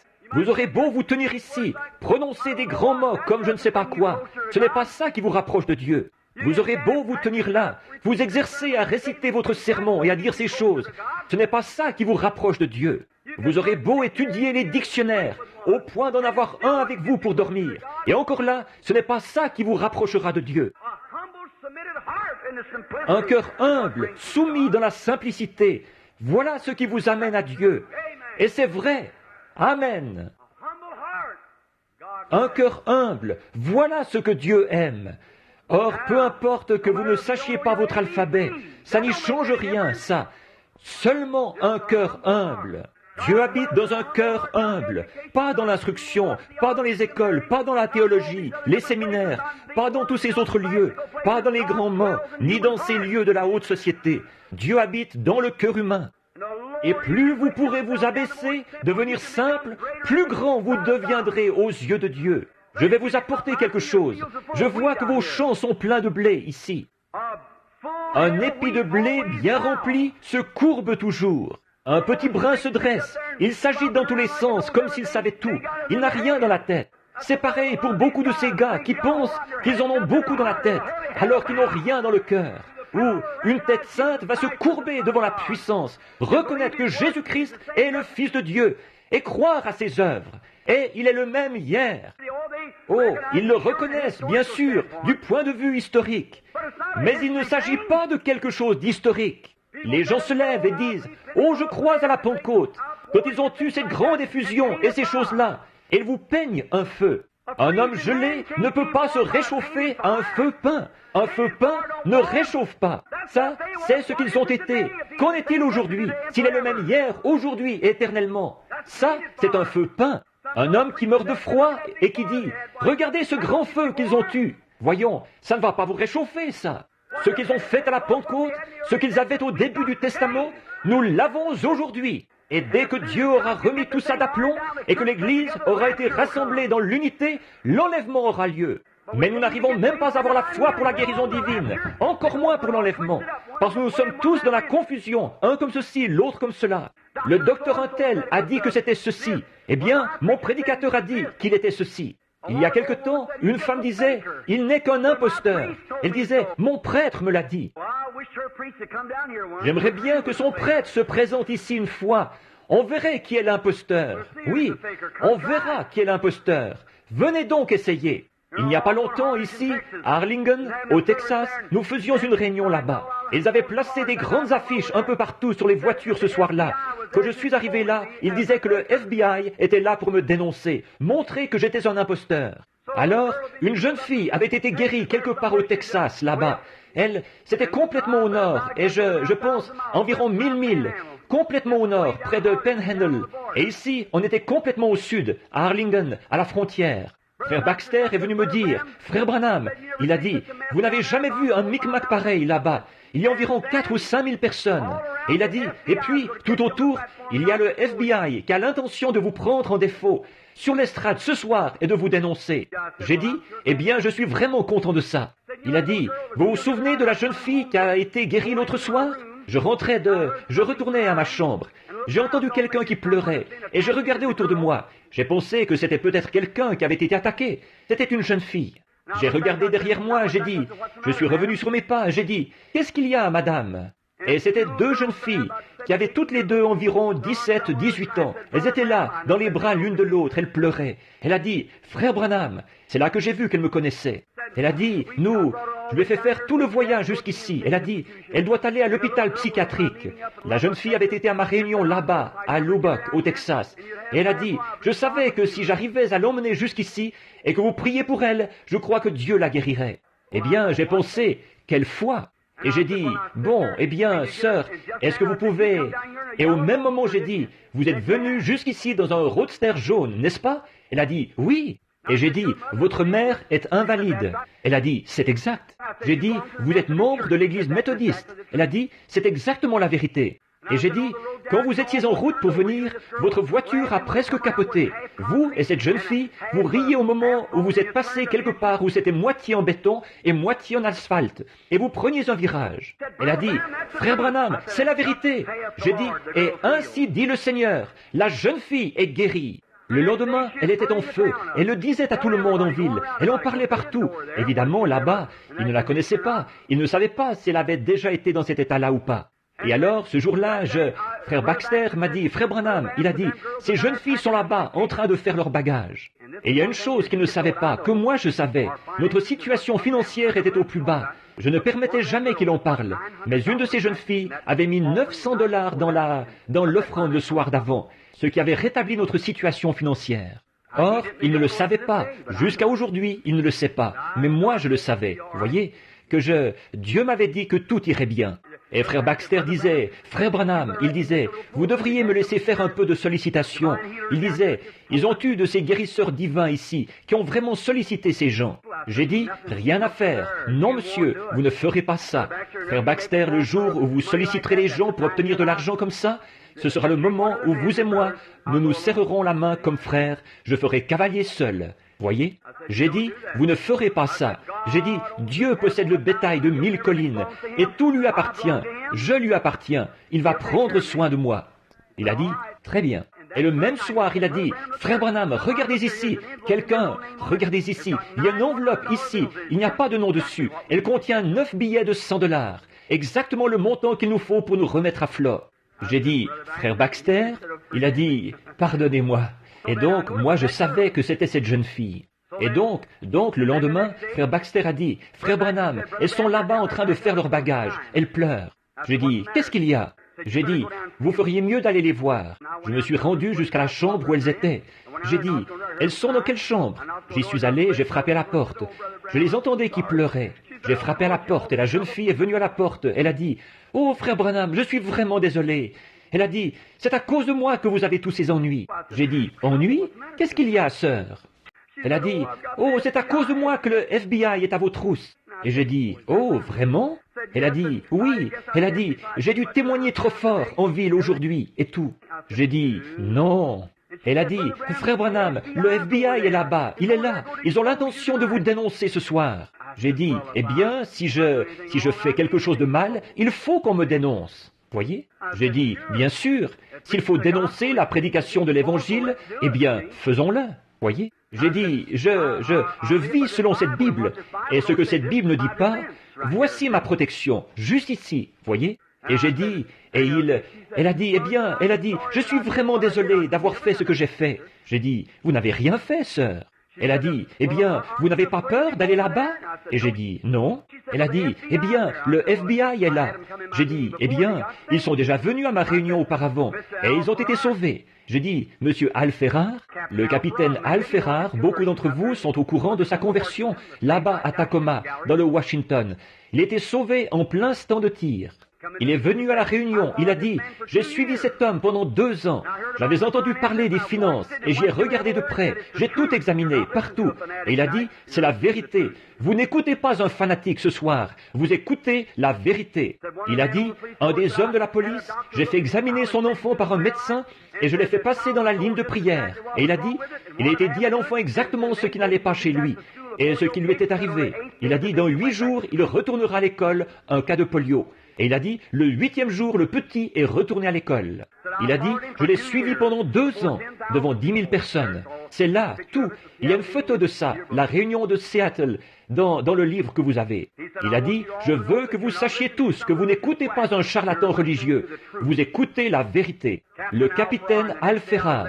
Et le lendemain, je l'ai conduit à Dieu, et il a reçu le baptême du Saint-Esprit dans un stand de tir au-dessous d'un grand édifice là-bas. J'ai dit, peut-être que ce gars-là va faire pareil. Alors elle a dit, avez-vous peur d'aller là-bas? J'ai dit, peur? Mais certainement pas, certainement pas. Pourquoi aurais-je peur alors que c'est Dieu qui m'a envoyé faire ça? C'est lui qui livre le combat, pas moi. Alors j'ai dit, maintenant, je veux que vous restiez tous à l'écart. Et alors, nous sommes allés à la réunion ce soir-là. La salle était pleine à craquer. Et le concierge, là, est venu me dire, Révérend Branham, j'ai engagé 10 enfants mexicains. Il a dit, regardez ça, le révérend Branham sera dénoncé ce soir par le FBI, un fanatique religieux, ou quelque chose comme ça.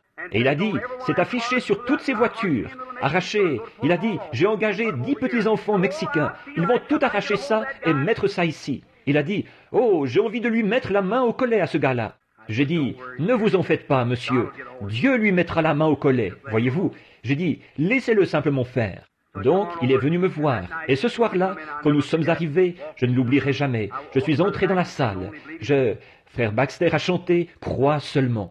Il a dit « Maintenant, Frère Branham a dit que ce soir, nous devions quitter le bâtiment. » Il a dit « Je vais aller au fond, là-bas, m'asseoir. » Il a dit « On se prépare à le dénoncer ce soir, ici sur l'estrade. » Il a dit « Je l'ai vu au milieu de bien des rudes combats, et j'ai vu Dieu venir prendre sa place. » Il a dit « Je vais tout simplement aller là-bas m'asseoir. » Je me suis avancé, j'ai dit « Je viens de lire un petit article ici qui disait qu'on allait me dénoncer ce soir sur l'estrade, ici. » J'ai dit « J'aimerais que les agents du FBI s'avancent maintenant et montent me dénoncer ici sur l'estrade. » J'ai dit « Je suis ici pour défendre l'Évangile. J'aimerais que vous veniez me dénoncer. » J'ai attendu, j'ai dit, peut-être qu'ils ne sont pas encore arrivés. Je savais où j'en étais. Il m'avait déjà montré là-bas dans ma chambre ce qui allait arriver avant que je parte, vous voyez. Et j'ai dit, peut-être que je vais attendre un peu. Est-ce qu'on pourrait chanter un cantique? Et quelqu'un est monté et a chanté un solo. J'ai dit, monsieur l'agent du FBI, êtes-vous à l'intérieur ou à l'extérieur? J'attends qu'on me dénonce. Voulez-vous vous avancer? Personne n'est venu. Je cherchais à savoir où c'était. Le Seigneur m'avait dit ce qu'il en était. C'étaient 2 prédicateurs rétrogrades. Et j'observais. J'ai vu une ombre noire suspendue dans le coin. J'ai su où c'était. Je l'ai regardé dans cette direction et elle est montée et est allée au balcon, comme ceci. Un homme avec un complet bleu et un avec un complet gris. J'ai dit, mes amis, il n'y a pas de FBI. Qu'est-ce que le FBI a à voir dans la prédication de la Bible? J'ai dit, certainement pas. Ce n'étaient pas 2 agents du FBI venus pour me dénoncer. Mais voici ce qu'il y a à dénoncer. Ils sont assis là-haut, ces 2 prédicateurs là-bas, et se sont accroupis. J'ai dit, ne vous accroupissez pas comme ça. Et 2 grands Texans voulaient monter là-haut et leur mettre la main au collet. J'ai dit, non frère, la chair et le sang n'ont rien à voir dans cette affaire. Restez bien tranquille. Dieu va s'occuper de la chose. J'ai dit, maintenant frère, regardez. Pendant que vous êtes là-haut, regardez par ici. J'ai dit, si vous avez dit que j'étais Simon le magicien, que je pratiquais la sorcellerie, que j'ensorcelais les gens. J'ai dit, si je suis Simon le magicien, alors vous êtes l'homme de Dieu. Maintenant descendez et venez ici sur l'estrade. Et si je suis Simon le magicien, que Dieu me foudroie. Et si je suis le prophète de Dieu, venez ici et que Dieu vous foudroie. Maintenant, nous allons voir lequel est le vrai et lequel est le faux. Maintenant, venez donc ici. Nous allons chanter un cantique. Ils sont sortis du bâtiment et on ne les a jamais revus. Voyez? J'ai dit, venez donc, si je suis Simon le magicien, que Dieu me foudroie. Et si je suis le prophète de Dieu, alors Dieu vous foudroiera, quand vous viendrez sur cette estrade. Si je suis dans le vrai, devant Dieu, Dieu vous fera mourir sur cette estrade. Ils s'en sont bien gardés, c'est exact. Ils s'en sont bien gardés. Ils avaient entendu parler de ce qui s'était passé à d'autres endroits. C'est exact. Alors n'allez jamais penser que Dieu n'est plus Dieu. Il répond. Donc, cette magicienne d'Endor, elle a fait monter l'esprit de Samuel, et Saül a parlé à Samuel. Bon, vous allez peut-être vous demander comment cela a pu se faire. Cela ne peut pas se faire aujourd'hui. Non, monsieur. En effet, le sang des taureaux et des boucs, c'était seulement en attendant le moment de l'accomplissement. À cette époque-là, quand un homme mourait, et les prédicateurs, appuyez-moi si vous pensez que c'est exact. Quand un homme mourait, il mourait sous l'expiation d'un animal, et son âme allait au paradis. Et c'est là qu'il restait jusqu'au jour de la rédemption. Et son âme se trouvait là. Je vais vous brosser un petit tableau ici.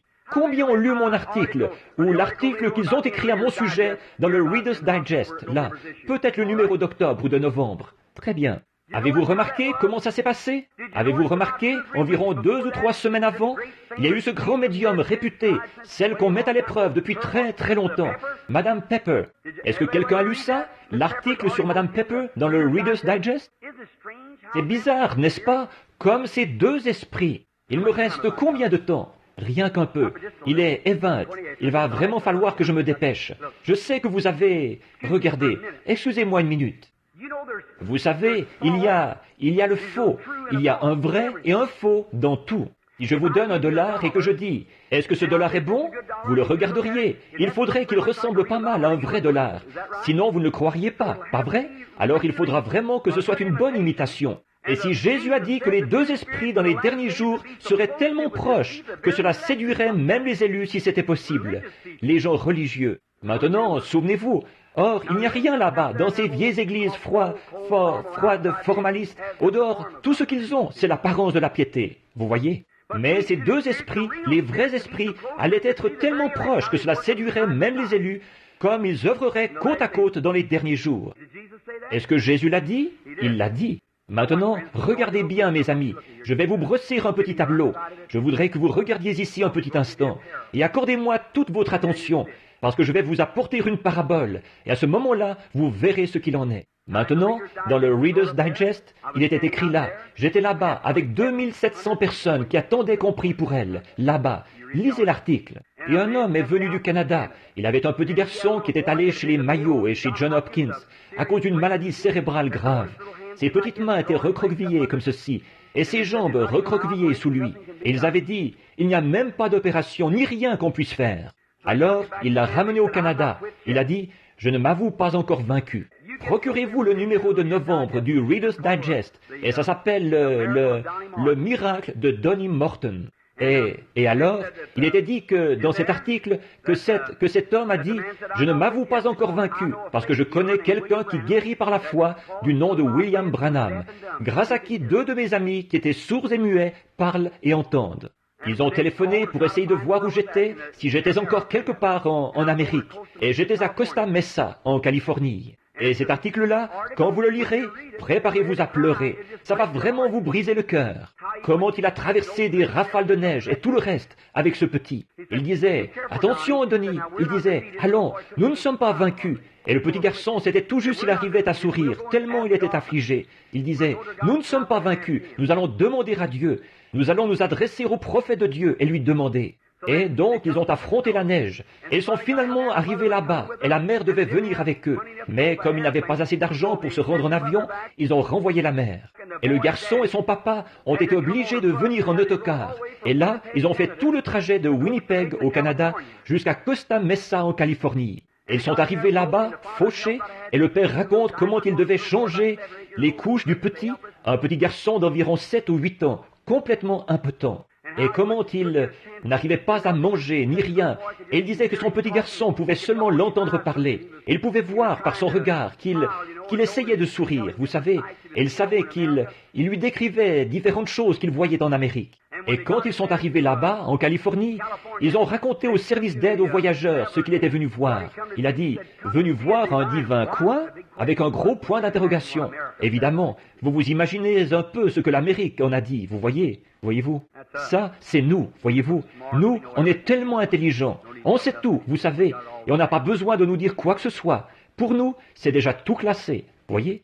Et alors, donc, un divin quoi? Vous avez fait tout le trajet depuis Winnipeg au Canada? Voyons, il trouvait ça affreux. Enfin, le journal a préparé une voiture pour l'envoyer là-bas.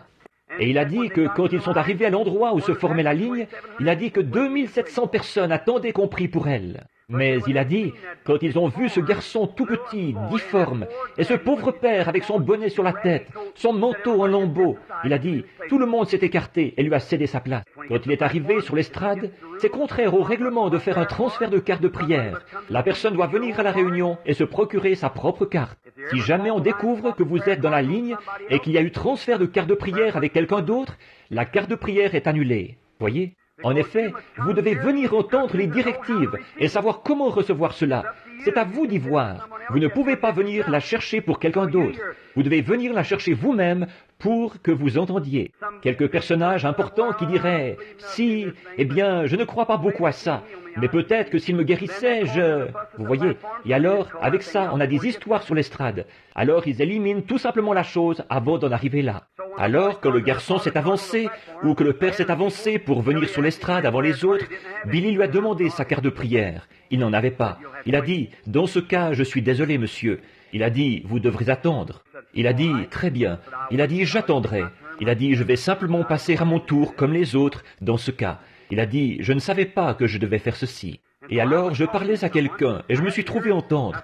J'ai vu le père qui repartait et j'ai dit « Qu'est-ce qu'il y avait ?» Il a dit « Il n'avait pas de carte de prière. » Et quelque chose m'a dit « Ramène-le. » Alors j'ai dit « Amène-le ici. » Le père s'est avancé, les larmes coulaient sur son visage. Il avait besoin d'un rasage. Et il s'est approché, et voici ce que le Reader's Digest disait. Voyez? Je n'ai posé aucune question, mais j'ai regardé le petit bien en face. Et j'ai dit au petit d'où il venait, qu'il était allé à la clinique Mayo, et tout ce qui n'allait pas chez lui, combien il avait été malade et tout. Et alors, le père s'est mis à pleurer, et il allait repartir. Ça disait, comme il allait descendre de l'estrade, il s'est retourné, et il a dit, « C'est exact, monsieur. » Il a dit, « Mais est-ce que mon petit pourra jamais en réchapper ?»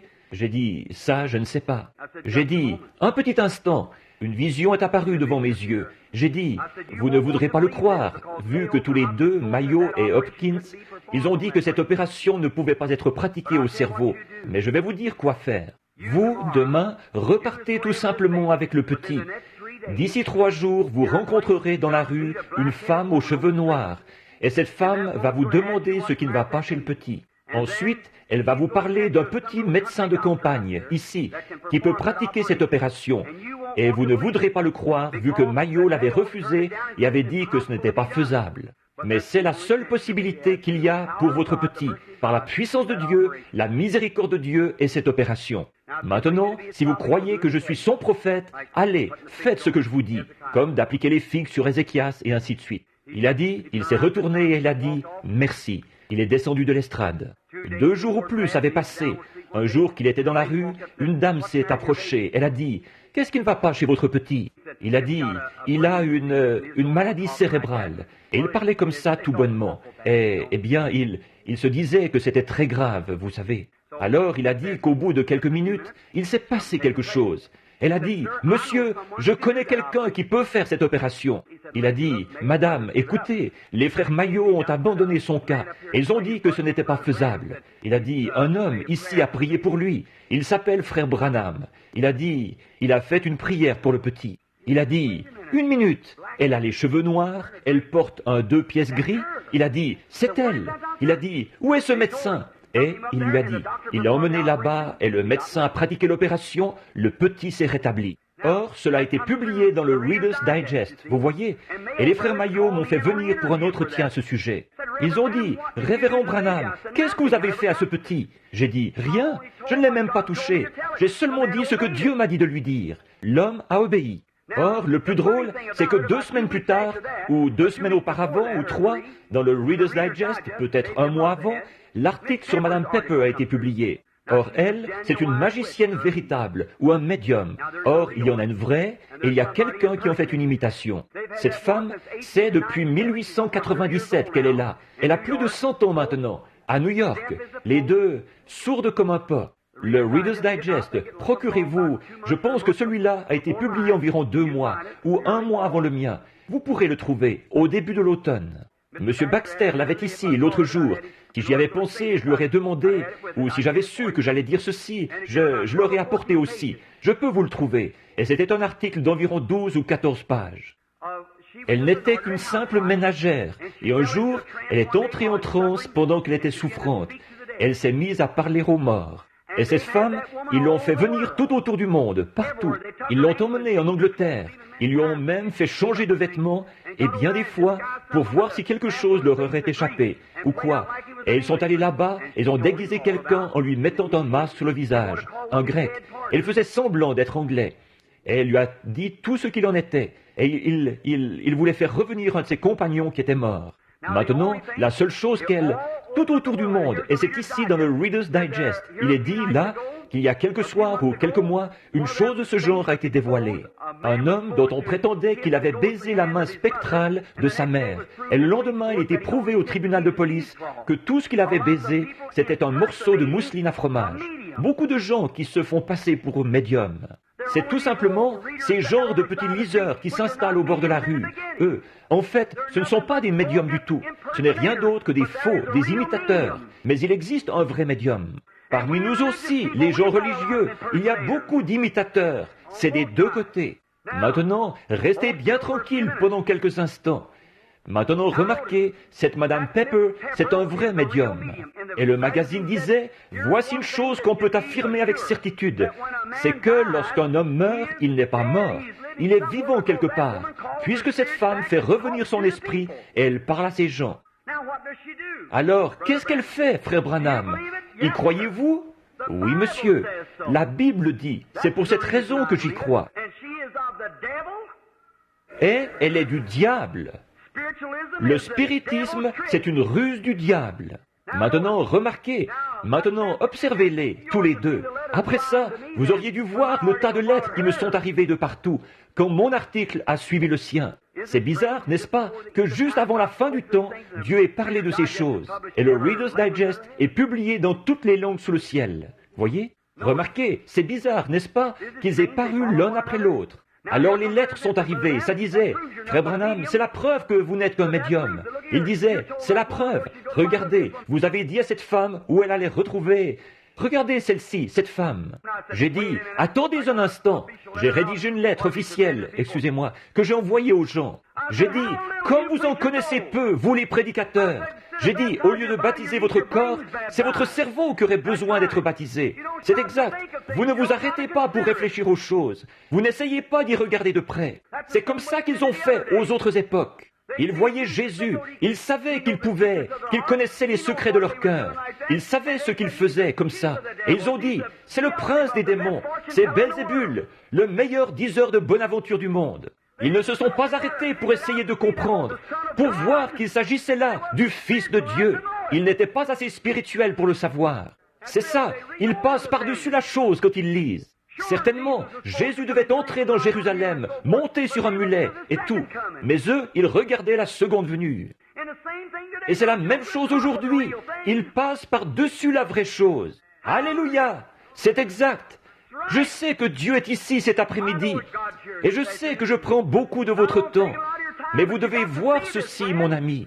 Au cas où je ne vous reverrai plus jamais, vous devez savoir ce que sont les démons. Vous devez savoir ce qui est la vérité et ce qui est l'erreur.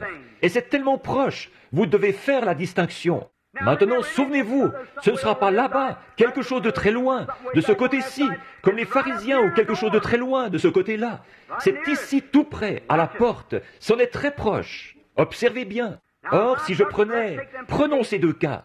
Si je prenais et que je vous donnais ce dollar, bon, si je vous donnais un faux dollar, nous allons utiliser une parabole pour que vous puissiez le voir. La première chose que vous feriez, si vous étiez un homme intelligent, si vous prenez un dollar et que vous le regardez, la première chose, vous allez le tâter et voir de quoi il est fait. Pas vrai? Vous allez voir de quoi il est fait. Vous allez en considérer la valeur. Un vrai dollar n'est pas fait de papier. Il est fait en partie de papier et en partie de soie. Vous voyez? Et la première chose, vous devrez en considérer la valeur.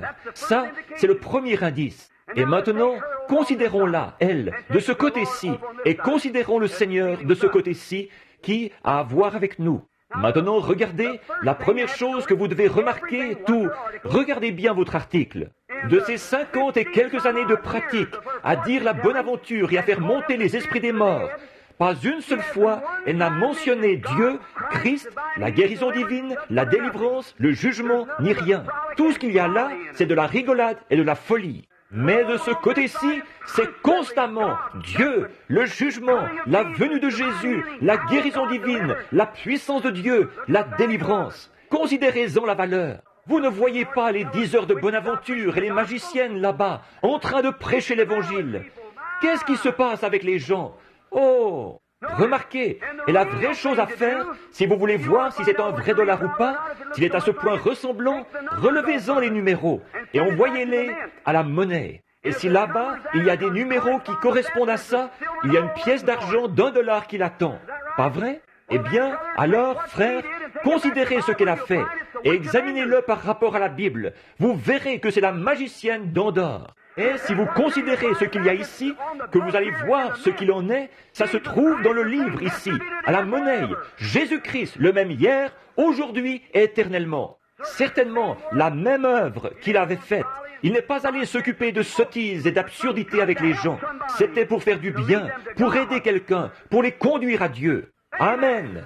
Je ne dis pas Amen à moi-même, mais Amen veut dire qu'il en soit ainsi. Et j'y crois, je sais que c'est la vérité. Maintenant, remarquez, alors voilà, maintenant on va faire vite là, parce que je ne veux pas vous retenir plus longtemps. Écoutez, présentons un petit tableau ici, un petit tableau à contempler mentalement. Ici, il y a un ruisseau qui coule ici, qui traverse tout le long de ce côté-ci, qui traverse la vie. Maintenant, regardez bien, c'est un canal. Accordez-moi toute votre attention maintenant, pour ne pas manquer ceci. Tout le long comme ceci. Or, c'est dans ce petit canal, ici, que demeurent les êtres mortels, vous et moi. Maintenant, là-dedans, voyons ce que c'est. C'est rempli de folie et de tout le reste. Mais de temps à autre, vous y verrez une lumière. Vous voyez des ténèbres et des rues. Ça, c'est de l'amusement et de l'excitation. Les démons qui s'emparent des gens. Oh, ils sont bien habillés. Oh, et cultivés au possible. Des érudits aux manières très raffinées. Mais c'est quand même le diable. Mais il y a des gens qui sont nés de nouveau là-dedans. Or, les gens qui sont dans ce canal reçoivent des influences de deux côtés différents. Maintenant, de ce côté-ci, en allant dans cette direction-ci, il y a une trinité. Et de ce côté-ci, en allant dans cette direction-ci, il y a une trinité. Or, premièrement, de ce côté-ci, il y a les âmes des injustes. Quand un homme meurt, il va dans un lieu où il attend d'être jugé. Jésus est allé prêcher aux âmes qui étaient en prison là-bas. Ensuite, ce sont les démons. Ensuite, c'est le diable et l'enfer. En montant, premièrement, or, ceux qui sont là, ce sont des esprits d'hommes, qui sont morts sans s'être jamais repentis. Ils attendent le jugement. Tout ce qu'ils connaissent, c'est la folie et ce qu'ils ont fait. Maintenant, ici, en haut, ces chrétiens reçoivent l'influence d'en haut. Ceci, c'est en parabole. Ici, en haut, il y a un autre esprit, le Saint-Esprit, l'esprit d'un homme, Jésus-Christ. Le Saint-Esprit influence son Église dans cette dimension des mortels. Le diable, par ses esprits, influence les hommes. Maintenant, regardez. Ensuite, il y a les anges. Ensuite, il y a Dieu. Or, chaque être mortel ici est influencé par l'un de ces mondes. Vous voyez ce que je veux dire? Or, ce que cette femme a fait, c'est qu'elle a pénétré dans cette dimension-là. Elle parle à ces hommes possédés du démon, qui ont été au commencement les esprits des anges déchus, qui ne se sont pas repentis là-bas au commencement, et ils les ont laissés prendre possession de leur être. Et ils attendent le jugement. Et ceux-ci, ici, ils sont influencés et nés de nouveau de l'Esprit de Dieu. Et le diable a ses prophètes et Dieu a les siens. Vous voyez ce que je veux dire? C'est l'influence. Et nous voilà partis. Arrêtez-vous pour faire la distinction. Jésus, quand il était ici sur terre, or aujourd'hui, il ne peut pas pénétrer dans cette dimension-là et faire sortir un juste de cette dimension-là. Il ne pourrait pas le faire, parce que les justes ne sont plus là où ils étaient autrefois, au paradis. Non, monsieur, le paradis a été éliminé quand le sang de Jésus l'a supprimé. Écoutez, si je pouvais m'arrêter à y penser, Jésus, quand il est mort, il est allé prêcher aux âmes qui étaient en prison. Il est mort, pécheur, n'ayant connu aucun péché, mais c'est notre péché qui était sur lui. Et Dieu, à cause de ses péchés, l'a envoyé au séjour des morts. La Bible dit, il est allé prêcher aux âmes. Des gens disent, Frère Branham, je ne comprends pas ça. Ils disent, Jésus est ressuscité le 3e jour. Il est mort le vendredi après-midi et il est ressuscité le dimanche matin. Mais il n'est resté mort qu'un jour. Il a dit, dans ce délai, car il n'avait qu'un passage de l'Écriture dans la Bible sur lequel il pouvait s'appuyer. En effet, David, un homme qui a rétrogradé plus tard, mais il a été sauvé, mais un prophète sous l'inspiration de Dieu, il avait dit, je n'abandonnerai pas son âme dans le séjour des morts, et je ne permettrai pas que mon sein voie la corruption. Et il savait qu'au bout de 3 jours et 3 nuits, la corruption s'installerait dans ce corps. Et Dieu avait bien dit au prophète, il ne verra pas la corruption. Alléluia! Il s'est revêtu de la parole de Dieu. Il a vaincu Satan chaque fois par elle. Il a vaincu la mort par la parole de Dieu. Alléluia! Il a vaincu la mort. Et quand ils l'ont tué et qu'il est mort, pécheur, avec mes péchés et vos péchés sur lui, il est descendu. Je peux le voir frapper à la porte là-bas. Et ces âmes perdues sont venues et ont dit, « Mais qui es-tu » Il a dit, « Pourquoi n'avez-vous pas écouté Enoch? Pourquoi n'avez-vous pas écouté ces autres prophètes qui ont prêché? Ils ont été condamnés. Je suis le Fils de Dieu qui, une fois, était vivant. Mon sang a été versé.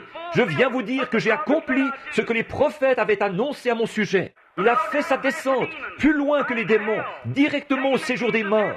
Il a ôté au diable les clés de la mort et du séjour des morts. Il les a accrochés à son côté et il est remonté. Alléluia! Le matin commence à se lever. Alléluia! Brossons un petit tableau ici. Tôt le matin, il y a un autre groupe qui se trouve ici dans le paradis. Ils n'y sont pas en ce moment. Maintenant, mes amis qui êtes de grands catholiques, qui croyez à l'intercession des saints, si vous parlez à un saint dans votre église, cet homme est un pécheur. Il est dans le séjour des morts, où il attend là-bas d'être jugé. Et si c'était un saint, il est dans la gloire de Dieu et ne peut pas revenir. C'est exact, je peux le prouver. Le sang des taureaux ne pouvait pas ôter le péché, mais le sang de Jésus a supprimé les péchés. Je peux voir Jésus monter là où, au paradis. Il y avait le vieil Abraham, Isaac, Jacob et les autres là-bas. Samuel et tous les autres là-bas. Je peux l'entendre frapper à la porte. Amen. Oh, j'aime ça. Me voilà qui devient bien. Je me sens pas mal religieux en ce moment. Je peux le voir regarder là-bas. Je peux l'entendre dire, « Qui est là? Qui est-ce là ?» Il a dit, « c'est Abraham qui parle. Qui est-ce? Je suis la postérité d'Abraham. Amen. » Je peux voir Abraham venir à la porte, ouvrir la porte. Il a dit, « Je suis la postérité d'Abraham. » Daniel a dit, « Regardez là, voilà la pierre que j'ai vue se détacher de la montagne. » Je peux entendre Ézéchiel dire, « Le voici, je l'ai vu, comme de la poussière sous ses pieds, les nuages qui se déplaçaient, quand les béliers tapaient des mains, les feuilles, et que tous poussaient des cris. » Oh, je peux voir les différentes personnes qui étaient là dans le paradis à l'attendre. Je peux l'entendre dire, « Venez, le jour se lève là-bas à Jérusalem. Nous devons sortir d'ici. Nous allons monter, parce que vous vous êtes fiés au sang des taureaux et des boucs, en attendant le moment de mon sang. Mais mon sang a été versé là-bas au calvaire. Je suis le Fils de Dieu incarné. Toutes les dettes du péché ont été payées. Nous allons sortir d'ici. » Alléluia! Gloire à Dieu! Je peux voir Abraham saisir Sarah par le bras, et les voilà qui sortent. Dans Matthieu 27, quand il est sorti, je peux les entendre faire un petit arrêt aux environs de Jérusalem, là-bas. Et tout à coup, je peux voir Caïphe et les autres qui étaient dans la rue. Ils disaient, « Il me raconte que ce gars-là est ressuscité. Dites donc, qui est ce gars qui passe là-bas? Ce jeune homme, cette jeune fille. » Plus du tout des vieillards. C'était Abraham et Sarah. Et ils ont disparu. Ils ont regardé. Quelqu'un nous observe. Il pouvait disparaître, tout comme lui avait traversé le mur, le même genre de corps. Alléluia! Exact! Voilà tous les prophètes et les autres qui se promènent à pied, qui promènent les regards sur la ville. Et Jésus a ouvert le chemin pour monter dans ou au-dessus des étoiles, de la lune, des nuages. Et il a emmené captifs les captifs. Et il a fait des dons aux hommes. Jésus est assis aujourd'hui à la droite du Père. Il est monté là-haut, il s'est assis, jusqu'à ce que tous ses ennemis soient devenus son marchepied. Et aujourd'hui, mon cher ami chrétien, les démons sont à l'œuvre de tous côtés. Et l'Esprit de Dieu se porte en avant de l'autre côté pour les neutraliser chaque fois. Alléluia! Voilà! Les journaux et les digests et tout le reste le déclarent. Ils observent ces choses. Ils ne peuvent pas voir ce que c'est. Qu'est-ce que c'est? C'est pour préfigurer la grande épreuve de force qui aura lieu très prochainement entre Dieu et le diable. Rangez-vous du côté de Dieu et soyez droit dans votre cœur. Amen. Ici, il n'y a pas longtemps, j'étais à Toledo dans l'Ohio. Je faisais une réunion. Je vais conclure. Vous voyez ce que je veux dire au sujet des démons? Ils sont à l'œuvre. Ils sont très religieux. Tout ce qu'il y a de plus religieux. Oh, ils vont à l'église tous les dimanches. Ils récitent le credo des apôtres. Et ils chantent la doxologie. Oh là là, ils sont religieux au possible. Frère Branham, vous parlez sérieusement? C'est la vérité, ça? C'est cette sorte d'esprit qui a suspendu Jésus-Christ à la croix. Et Jésus a dit, vous avez pour père le diable. Or, certains ont dit, oh, la Russie est l'Antichrist. Jamais. La Russie n'est pas l'Antichrist. L'Antichrist sera tellement religieux qu'il séduirait même les élus si c'était possible. Souvenez-vous, Dieu retire son homme, mais jamais son esprit. Le diable retire son homme, mais jamais son esprit. Maintenant, les voilà. Faites comme vous voudrez. Je ne suis responsable que de la vérité. Des démons à l'œuvre. Hier, j'ai traité des démons dans le domaine physique. Aujourd'hui, je vous montre ce qu'il en est dans le domaine spirituel, où il se trouve dans le domaine religieux, où il se trouve là-bas, ce qu'on appelle le cancer, et ce qu'on appelle ceci, cela et autre chose. Mais je vous ai démontré par la Bible que ce sont des démons. Maintenant, de ce côté-ci, aujourd'hui, les revoilà dans le domaine religieux. Ils sont très religieux, très pieux. Si vous vous mettiez seulement à réfléchir, frère, car celui qui a été à l'origine même de tout cela était un homme très religieux. Ésaü était un homme très religieux. Judas était un homme très religieux. C'est la religion, ce n'est pas le monde extérieur. C'est dans les rangs mêmes. Regardez bien ça, la démonologie. Peut-être qu'un peu plus tard, à un moment donné, je pourrais en parler un peu plus. Il commence à se faire tard. Ne condamnez personne, aimez tout le monde. Si vous ne pouvez pas aimer du fond de votre cœur, alors Christ n'est pas avec vous. À Toledo, dans l'Ohio, je suis entré dans un petit restaurant. J'avais mangé dans un établissement, un petit établissement d'Ankud, un petit établissement charmant. Ils étaient si gentils. Cet après-midi-là, ils avaient fermé leurs portes pour aller à l'école du dimanche. Et alors, j'ai dû aller de l'autre côté de la rue, à une espèce de petit établissement mondain, et je suis entré là. Et je sais que jouer à des jeux d'argent est illégal dans l'Ohio. Et voici qu'il y avait là un policier de l'État qui avait son bras autour des épaules d'une jeune fille, sa main qui retombait ici sur sa poitrine, en train de jouer à une machine à sous. La justice de nos États et de notre pays, il n'y en a plus. Déplorable. Je mets ma confiance sur Christ, le rocher solide. Je me tiens. Tout autre sol est du sable mouvant. Il ne reste plus rien d'autre. C'est exact. J'ai regardé au fond et il y avait une ravissante jeune fille, probablement adolescente, de 19, 18, 19 ans. Et ce qu'ils faisaient, ces garçons là-bas, autour de la table, c'était affreux. Je me suis assis là, et alors, ce qui m'a surpris, assis là, où la dame qui était venue m'avait dit « Voulez-vous vous asseoir ?» J'ai dit « Merci, je voulais un petit déjeuner. » Et assise sur une chaise ici, il y avait une dame âgée, aussi âgée que ma mère, de 55, 58 ans. Elle portait une paire de ces petits vêtements indécents qu'elle porte. Les gens affirment que ça donne de la fraîcheur. La science dit « Vous êtes fous ». Certainement pas. Tout ce que vous voulez, c'est montrer votre nudité. C'est honteux, déshonorant. Une dame ne mettrait pas ça. Une femme, oui, mais pas une dame.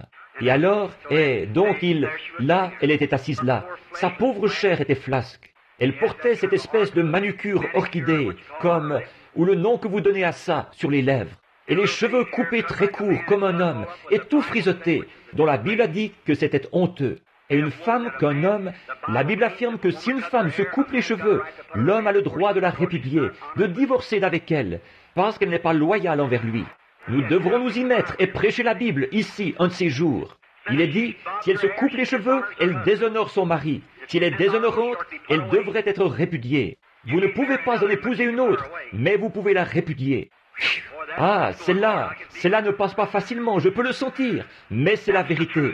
Oh, autrefois, on trouvait ça dans nos sphères du Saint-Esprit, mais on a levé les barrières.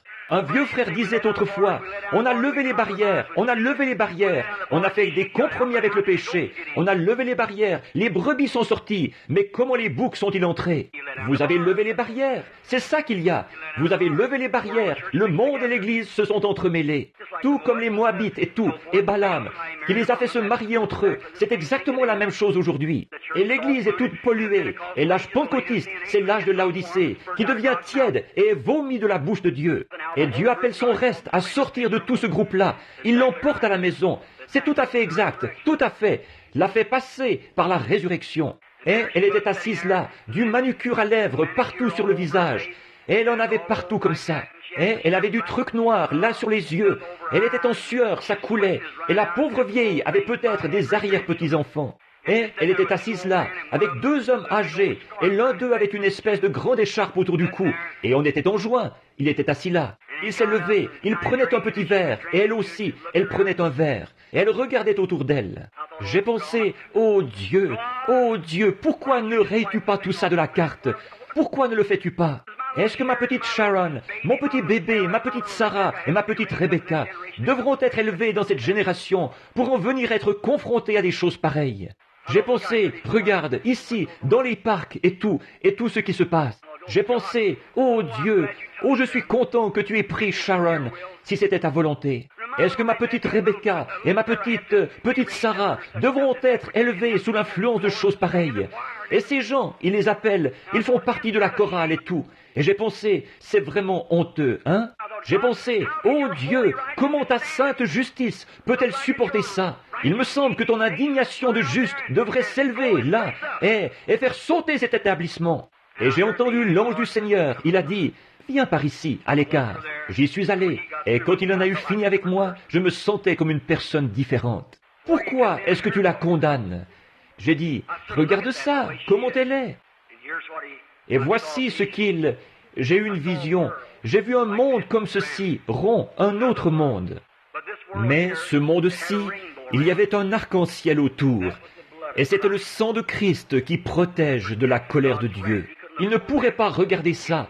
Il détruirait la chose à l'instant même, parce qu'il a dit, le jour où tu en mangeras, ce jour-là tu mourras. Donc, c'est ce qu'il ferait. Ensuite, voici ce qui m'est venu à l'esprit. Je me suis vu moi-même, bien que je n'ai pas fait ça, mais j'étais quand même un pécheur. Et alors, le sang de Jésus-Christ, pour nous, il agit comme un pare-choc.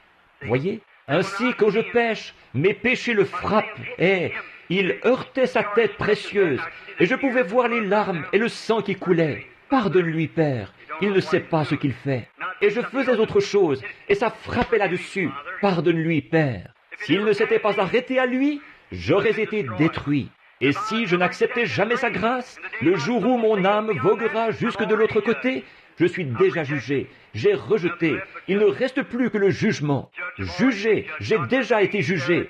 Dieu a dit, le jour où tu en mangeras, ce jour-là tu mourras. Vous êtes jugé en plein là. Le tribunal, c'est ici, cet après-midi, votre attitude à l'égard de Christ. Alors j'ai pensé, oui, c'est vrai. Et je me suis vu, un jour, me traîner jusqu'à lui. J'ai vu mon vieux livre qui était là, un pécheur, et tout y était inscrit.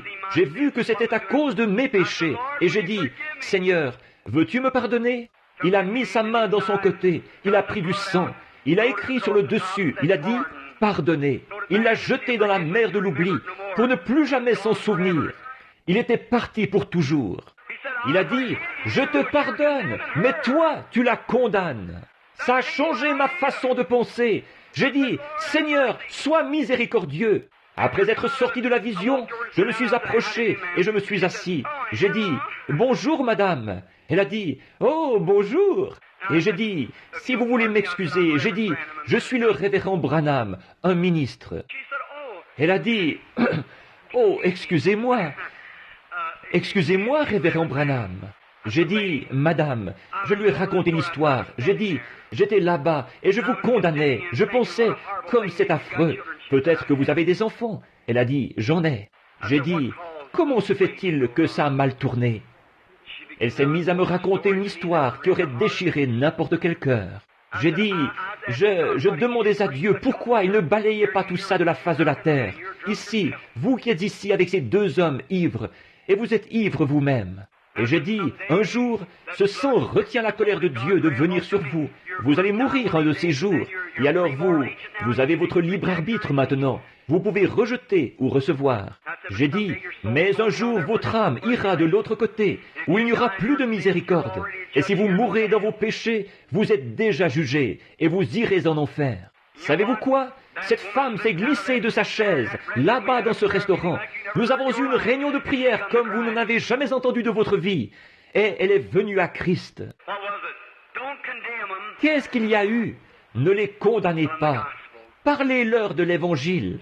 Ils sont possédés du démon.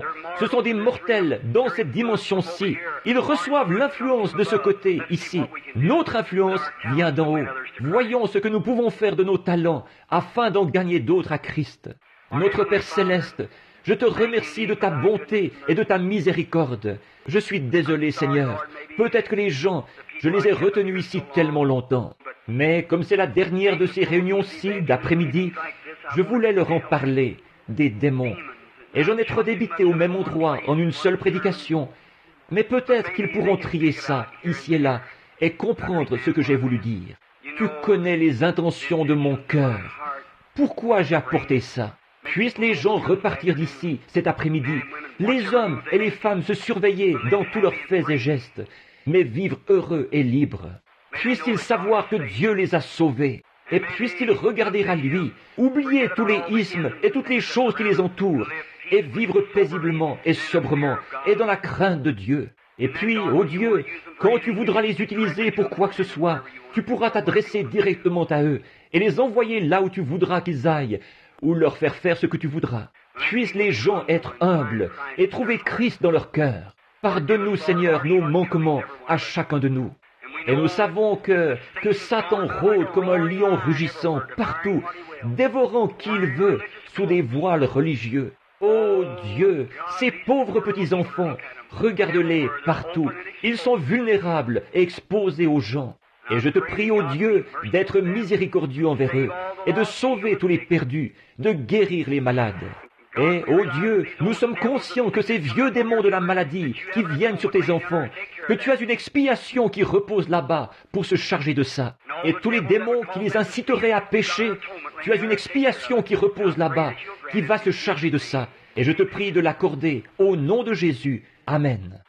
Je me demande s'il